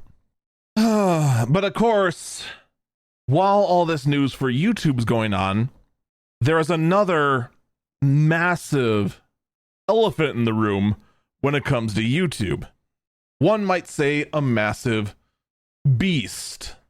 The YouTube channel Mr. Beast is now facing a 54-page lawsuit against both Mr. Beast. What the heck is his company actually called? Beast Industries or something like that? Whatever the heck his actual company is called, as well as against Amazon as well, for the mistreatment of contestants who apparently are also being filed as employees in this lawsuit. Someone in chat says it's pages, not money. The lawsuit is 54 pages. The actual amount is not disclosed. So we're running out of time as it is, so we're not going to go through all the details of the lawsuit.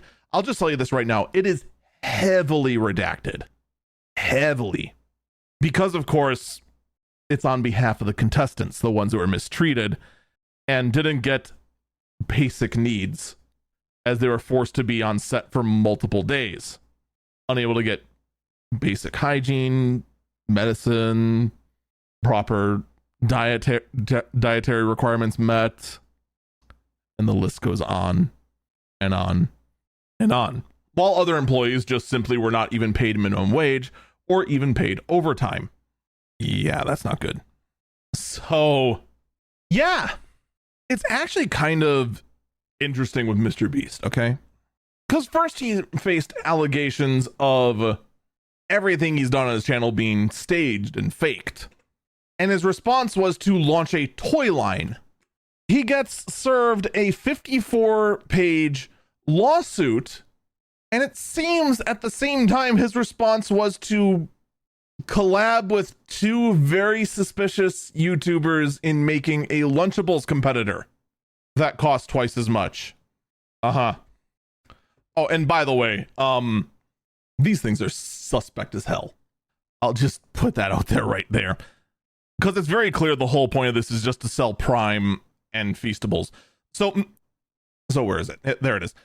So Mr. Beast is partnering up with Logan Paul, a no scam artist who has still not paid back all of his victims for CryptoZoo, and is also facing multiple lawsuits for Prime Energy Drink not meeting the requirements they state, and for false advertising.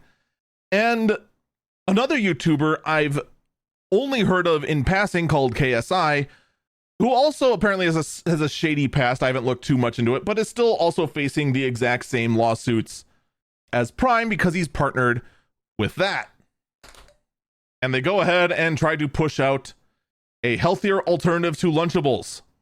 by selling the exact same super processed crackers, cheese, and turkey slices food as Lunchables.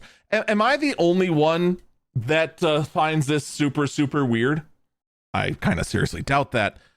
But I also do love the fact that the only thing they advertise as being better as it's made with real cheese and it has flavorful combos like the exact same ones as Lunchables. But what's even better, I'm trying to find where it is. Oh, here it is how they claim that they're healthier than Lunchables. Because they go ahead and say they have the same protein. They have fewer calories. They have more electrolytes, which, when you think about it, means anything. And it has less sugar. All right, less sugar, good. I mean, I'll give them that. But which electrolytes? Would the electrolytes by any chance just be, I don't know, sodium? For those who are not in the know, electrolytes could be a number of things, one of which could be sodium, potassium, magnesium, calcium, many different things that flow through the body that help various things function. For the most part, you don't need to worry about consuming more electrolytes unless you're doing like any sort of heavy workouts or a lot of exercise. Because for the most part, you're going to get all the electrolytes you need when you drink water, regular water. This is unnecessary. And of course, they go down and compare the other ones. So far, I think the funniest thing for me is the fact that apparently, I mean, just by the calorie amount, are they just saying that this is just less food for more money? That's 230 calories versus 310? Because, like, where's the calories coming from? Is it coming from fat? Is it coming from...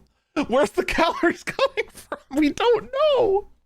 And of course, all of these are packed with a Feastables bar, which has a couple of problems. One of which being the fact that it's actually less healthy for you than most other chocolate bars based on ingredients. And also the concerning thing, where they originally advertised proudly that they were slave labor free, and then that page vanished. Another controversy that's trying to be buried under Lunchables. I'd tell you where to find this, but I then thought about it and thought, no, I don't think I will. It's been a long time since I've seen a blatant distraction, and holy cow, is this a blatant distraction and a blatant cash grab. Because the only thing that's going to sell these things is going to be the branding of Prime and Feastables. Because let's be honest, any actual parents listening right now, all two of you, would you actively look at this and say, yeah, I think I'll get my kid that, instead of pick any other lunch option? Especially when you look at the price of them and find out these are $4. And yes, because I was curious, I actually went to my grocery store and looked to see what Lunchables are still selling for nowadays. They are still selling for about, $2. Or about $1.80 if you go with one of the 4 different off-brand ones. I was actually surprised how many off-brand Lunchables there are. Like all the off-brand ones were like between $1.80 and $1.70. Like, I know it's not great food, but holy cow, based on the price of my actual groceries, I might have been cheaper off just getting the Lunchables off-brands for food. Holy smokes. But my point is that there's no way on your own you're going to go ahead and go for this one. You're not. But you look at the packaging. What's right on the front? Oh, Mr. Beast Feastables. Oh, Prime. Oh, man. Those were really oh, man. I gotta get that. They're so popular. The sole reason this exists is to bait kids that don't know any better to beg their parents to buy it for them. I guarantee it. That is the goal. I am no marketing expert. I am just a guy that runs a laundromat who does tech news on a podcast. Barely. This is the whole thing. I don't know how popular Logan Paul is, but I guarantee you every kid, they know Mr. Beast. They watch Mr. Beast. Someone in chat said there's something reminded of the Cred episode from South Park. There's a reason that episode exists. It's because that's 100% what Prime is. That is 100% what all of this is. And here, you want a spoiler for you? Here's a spoiler for you. The instant that South Park gets revving up again, there is going to be an episode on this. There is going to be an episode about cheap sellouts and Lunchables and how kids are just used as tools to help bail this out. I guarantee it. It's going to be the easiest South Park episode to write ever. Someone in chat said, as someone who worked in a toy store, half of marketing was getting kids into a tantrum in the middle of the aisle till they bought your stuff. Oh yeah, 100%. That's what this is. 100%. Part of me is actually curious where these are sold. Well, actually, I know where they're sold now because I couldn't find them at my grocery store. So I was like, so which ones are they sold at? I know at least in my area, they're sold at the Kroger stores, which for us here in southeastern Wisconsin is Pick and Save and Metro Mart, because those are now our Kroger stores. And so I assume that's where they are elsewhere.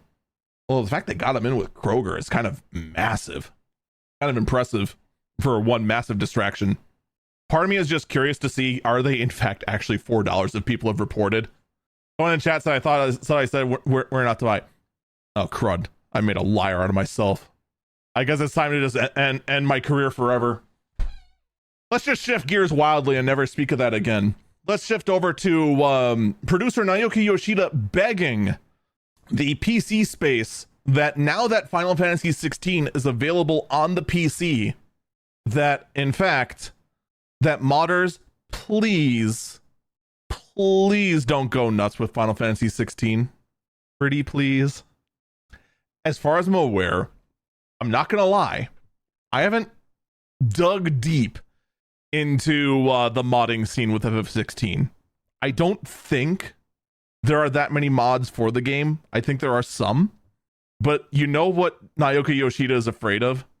He is afraid of FF16 on the PC turning into what FF14 is on the PC. Those who know the nightmarish, perverse horrors that exist beneath the surface layer of the critically acclaimed MMORPG. It is a real thing that really exists. And this screams to me that Yoshi P is just like, please, I don't want to be in charge of two of these. Mr. Yoshi P, I know there's a 0% chance you're ever going to find this. I can assure you this. As someone with no modding talent whatsoever, I will not do anything to mod the game. The fact that I have no capability to mod the game is beyond the point. This being said, you foolish fool. Don't you understand? By asking nicely for them not to do this, I know you mean well. I know you mean as a proper gentleman to ask nicely and try to find some level grounds. But here's the thing with the modding community. They don't see this as a gentleman's handshake to have a peaceful period of not doing anything. No. Modders see this as a challenge.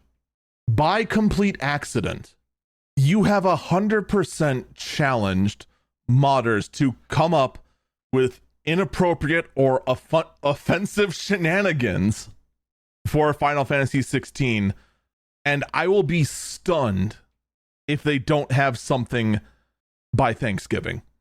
Someone's gonna have a nude mod already. Someone's gonna go ahead and have the pick a thing. Just pick something.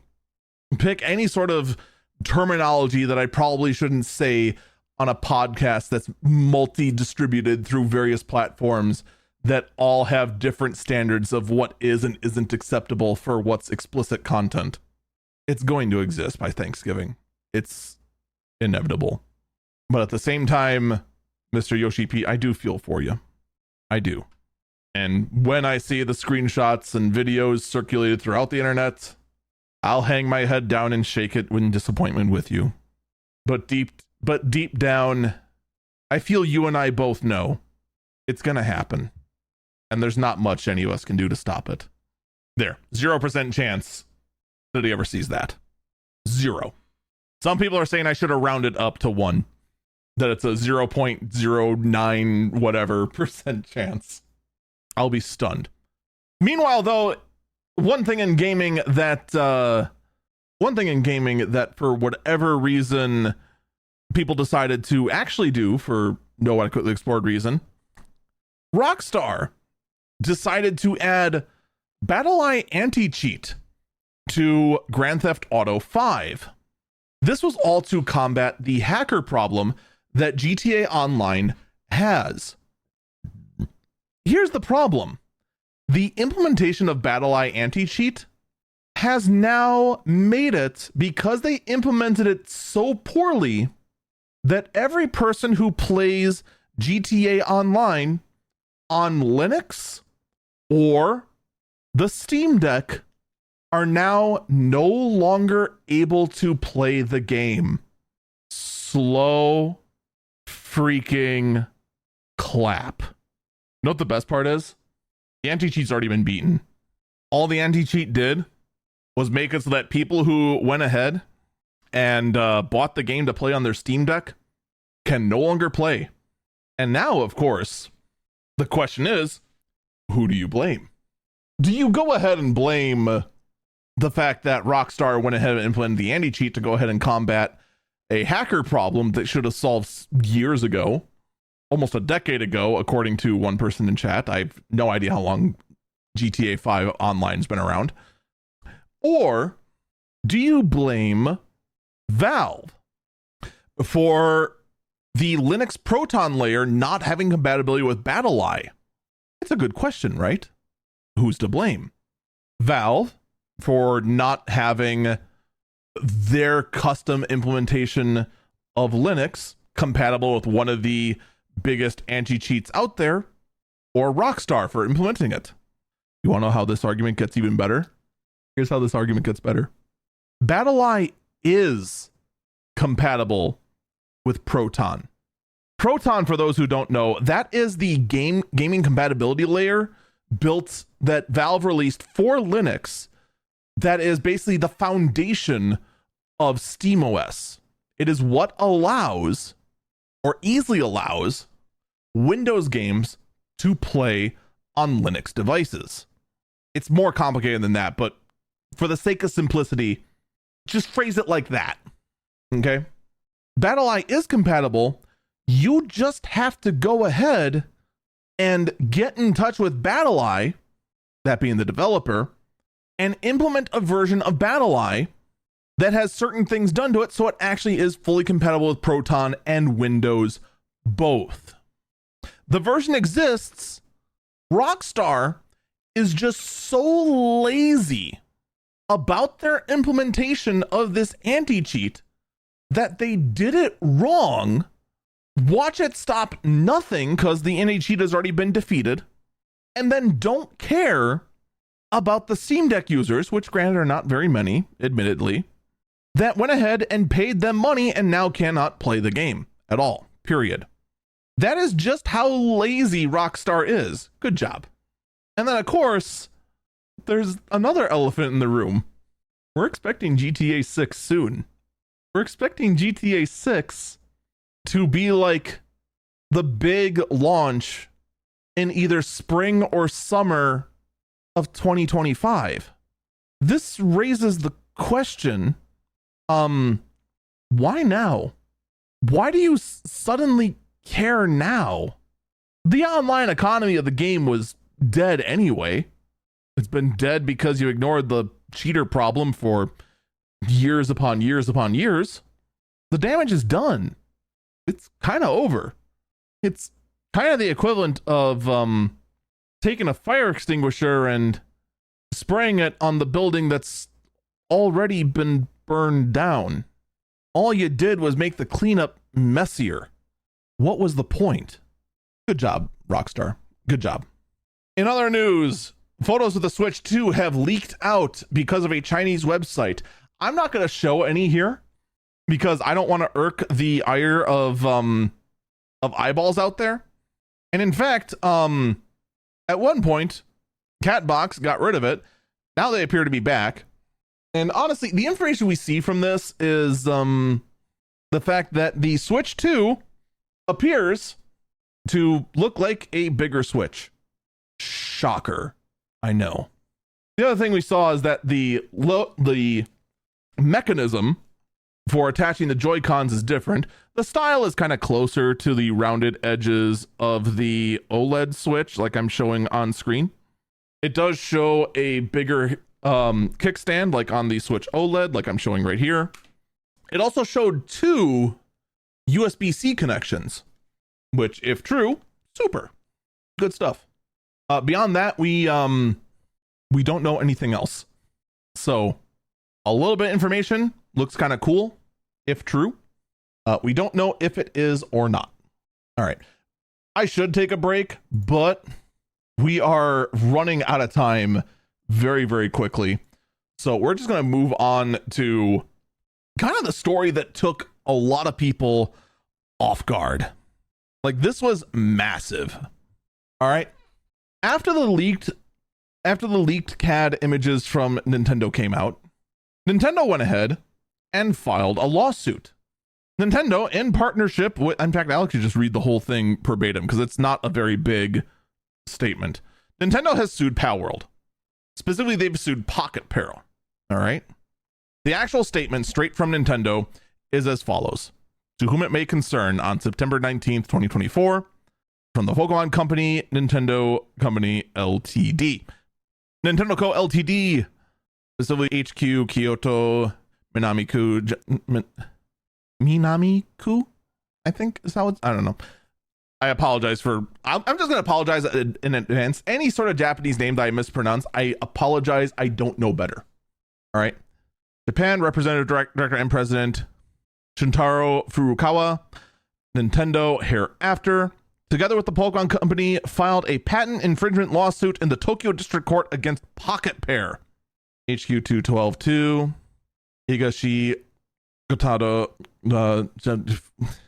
whatever, Pocket Pair Incorporated, who is referred to as the defendant afterwards, on September 18, 2024. The lawsuit seeks an injunction against infringement and compensation for damages on the grounds that Palworld, a game developed and released by the defendant, infringes on multiple patent rights. Nintendo will continue to take necessary action against any infringement of its intellectual property rights, including the Nintendo brand itself, to protect the intellectual properties it has worked hard to establish over the years. That's the whole message. And I want to stress here, Palworld infringes multiple patent rights. First off, we're going to, before we get into any further conversation, not a lawyer. I am not a lawyer. I am not an American lawyer. I am especially not a Japanese lawyer. This is a Japanese company suing another Japanese company in Japanese court. I want to put that out there for anyone saying that's not how this works or not how that works. That's cool, but is that how it does or doesn't work in Japan? That is a key thing here. Now, the news that Palworld is getting sued by Nintendo is not really that surprising. Okay, a lot of people expected a copyright lawsuit from Pokemon against Pocket Pair, specifically because a lot of the designs of the pals in Palworld looked strikingly similar to various Pokemon, to the point where even the 3D models looked like they shared the exact same structure in a lot of cases. Like, there's inspired by a certain game style, and then there's, holy cow, this looks exactly the freaking same, except for some very minor differences. That sort of lawsuit would be a copyright lawsuit. This is not copyright. This is for patents. And here's the worst part.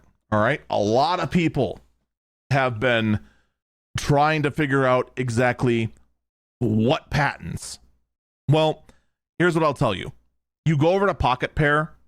They actually have a surprisingly longer statement about the lawsuit than Nintendo does. Theirs is also much easier to read because they don't have a whole bunch of legalese thrown in there. Regarding the lawsuit, this is actually directly from Pocket Pair, all right? Verbatim. Yesterday, a lawsuit was filed against our company for patent infringement. We have received notice of this lawsuit and will begin the appropriate legal proceedings and investigations into the claims of patent infringement. At this moment, we are unaware of the specific patents we are accused of infringing upon, and we have not been notified of such details. Let me interject. That is an important detail. Not even Palworld knows what patents they have infringed on yet. So as they're going ahead and preparing their legal defense, they are going in blind. I would hope the Japanese legal system has some form of discovery where before they go into court, all sorts of information has to be exchanged by both parties in regards to this, so that they have some idea of what they're fighting against. But as of right now, Nintendo's not telling anyone what the patents are, and Palworld doesn't know what the patents are. Now, the statement they prepared keeps on going, all right? Pocket Pair is a small indie game company based in Tokyo. Our goal as a company has always been to create fun games. We will continue to pursue this goal because we know that our games bring joy to millions of gamers around the world. Palworld was a surprising success this year, both for gamers and for us. We were blown away by the amazing response to the game and have been working hard to make it even better for our fans. We will continue improving Palworld and strive to create a game that our fans can be proud of. It is unfortunate that we'll be forced to allocate significant time to matters unrelated to game development due to this lawsuit. However, we will do our utmost for our fans to ensure that indie game developers are not hindered or discouraged from pursuing their creative ideas. We apologize to our fans and supporters for any worry or discomfort that this news has caused. As always, thank you for your continued support of Palworld and Pocket Pair. There was no specific signature from who wrote that. I would have to assume basically just straight from the PR department. There's a lot of speculation out there as to what the patents are. One of which, if it actually is a patent that's being used, is one that was filed long after Palworld launched out as its early development release, that specifically tried to patent and succeeded in patenting the concept of throwing a sphere in a game mode to capture a creature and or have the ability to throw out a ball that already contains a creature to enter another game mode. This patent is of course held by the Pokemon company. This is, they're trying to patent the core design philosophy of Pokemon Arceus. I think also that works in Scarlet and Violet as well. I think the thing is that there are tons of these very vague patents because because these patents are issued, however, does not mean they are honored in court. No one will know what will happen until this gets to court. That's really what this boils down to. I spent a lot of time dissecting this, trying to find any crumb of verifiable information. But the truth is, right now, anything I say is speculation. The only thing that is a fact is Nintendo and the Pokemon Company are suing Pocket Pair. Pocket Pair does now have better backing. They have the backing of Sony, who Sony has intentions on potentially trying to market Palworld to be a massive game and maybe even a bigger franchise. So there are some deep pockets behind Pocket Pair, potentially from Sony, not to mention their own fairly deep pockets, because Pocket Pair was a massive success. There's no ifs, ands, or buts about it. Now, before you think, oh God, Sony's going to succeed by marketing the heck out of palworld, keep in mind, Sony right now has a lot of L's under its belt. What with the spectacular failure of Concord and a lot of people looking at the PS5 Pro and thinking, wow, no. On top of many other releases that just kind of flopped on the Sony side of things. Oh yeah, someone in chat said, don't forget about Helldivers 2. There's some new stuff regarding Helldivers 2. I actually didn't have a chance to look at it just because I spent so much time trying to gather information on everything else. But there's some Helldivers 2 drama also that blew up as well, and I have no idea what that's all about. So, you know, quite a bit of yikes on the on the side of Sony before you get too excited there. There's also just the cold hard truth.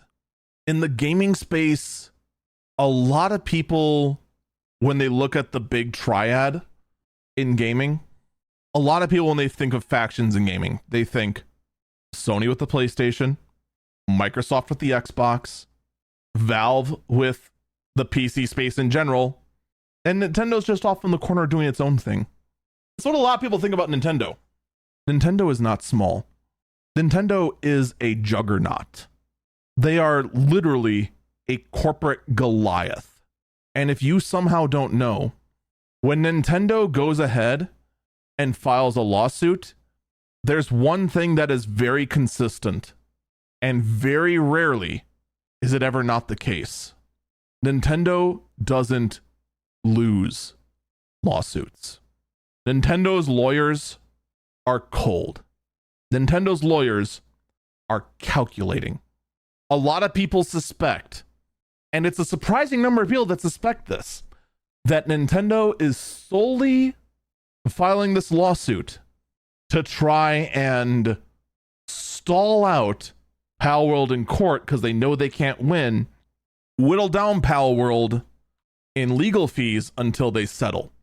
No, that is wishful thinking. That is wishful thinking because if that was the case, they have the backing of Sony.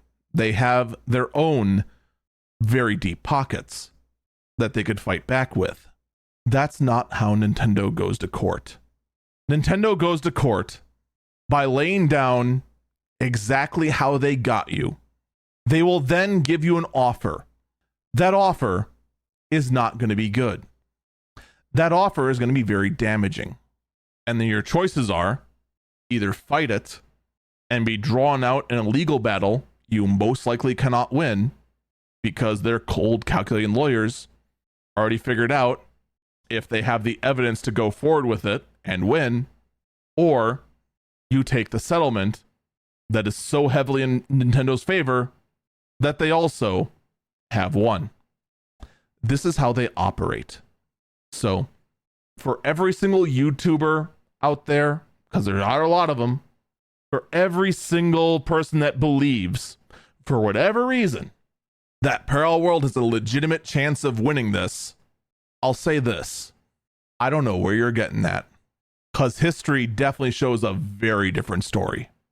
Both when Nintendo is in unfamiliar waters, in overseas courts, and on their own home turf. The evidence isn't there to say that palworld has a very good fighting chance for one main reason. No one, not even you, optimistic talking head on the internet, know what the patents are that they're being sued for, because nobody knows. All we can do is guess. There's also just the cold hard fact, I don't know Nintendo law, or I'm sorry, I don't know Japanese law. And I'm willing to bet most of the people talking about this don't know Japanese law either. Someone in chat said this does not look good on Nintendo's part. No, it never does. Nintendo actually legally is a terrible company. You ran an emulator site? Well, we found a bunch of bad actors in your emulator site Discord. Technically, your emulator is legal, but we found evidence of people talking about piracy openly, and we will go ahead and take this to court unless you pay us millions of dollars and shut down everything. That was literally the ultimatum that was put out not all that long ago to the people who put out a Switch emulator. One guy went ahead and made mods for the Nintendo 3DS, I believe. They got those mods pulled and got the modder to go ahead and pay Nintendo a gratuity of his paycheck indefinitely. I mean, not indefinitely, but until a certain amount of money is paid, which is so high that it is basically indefinitely. But these aren't the stories you hear. You hear about the new Splatoon that just came out. Or, oh, the new Switch that just came out. That looks kind of cool. What a nifty little concept. Oh, hey, a new Mario and Luigi came out. These are the stories you don't hear about. As much as I love Nintendo games, the company, they are actual corporate thugs. The way they behave, the way they admittedly do protect their copyright, do protect their digital assets. I get that they have to do that, but they go to such extremes that it's no longer a case of protecting your assets, your intellectual property, and it's definitely in the territory of malice. We need a palate cleanser, don't we?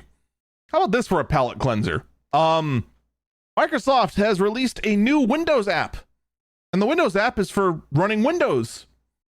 For running Windows apps in Windows on your Windows app on devices like macOS, iOS, and Android.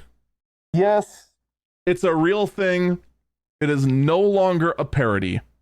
We reported before that, in fact, the remote access tool, as it was aptly named, is being remarketed and relaunched as the Windows app. Sigh. Yep. It's really out there now. I have to see how much it actually costs to do, because I would totally go ahead and just run the Windows app on my Android phone just to go ahead and say, yep, I run Windows on my phone. This is so dumb. It's not even funny. I'll tell you what is funny, though. Our last burb, the last story of the day, the weirdest story of the week.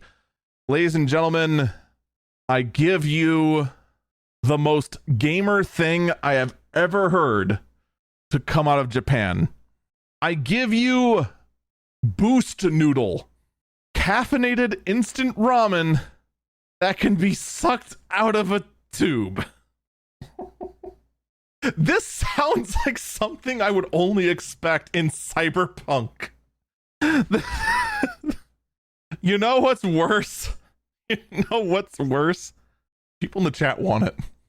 I thought I was going to be all, haha, look at this, freaking ramen in a tube.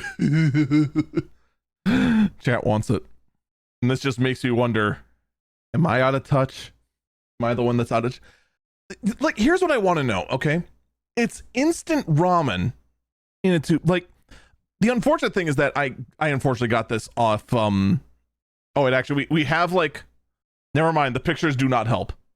Like, are they already, like, pre-cooked in the tube? Do I have to add hot water to the tube? I have to assume I have to add hot water to the tube, right? Like, I have several questions, but there's only one I can really answer because I can't read Japanese. I can tell you the caffeine content is only 35 milligrams, which would be about on par, if my memory serves.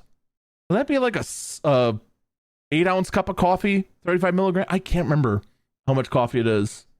It's 35 milligrams, but it is about the same amount as in a bottle of Mountain Dew. So there is that. I think what this shows is that I have failed in the world of finding weird news to talk about.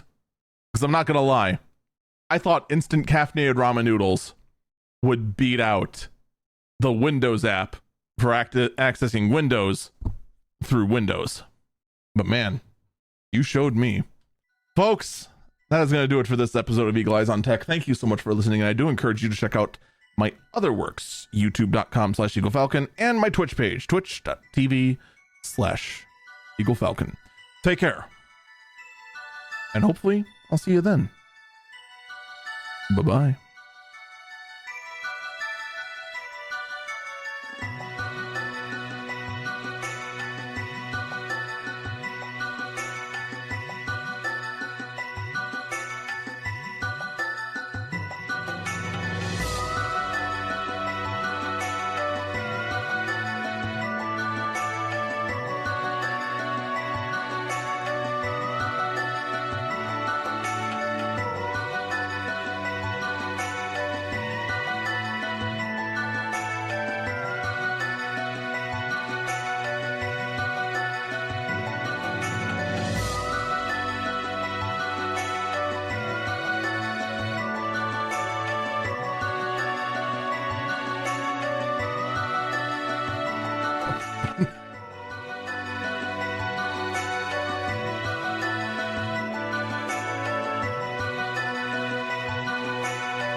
In a quick search to find weirder stories, we were then suddenly reminded of during one of the breaks, we were watching a video that we're not sure if real or staged, involving a truck driver waking up from his sleeper to a truck driving itself.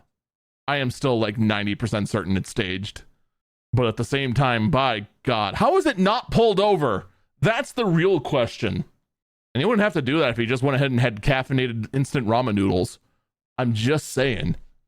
Gee, maybe I'm warming up to the caffeinated instant ramen noodles.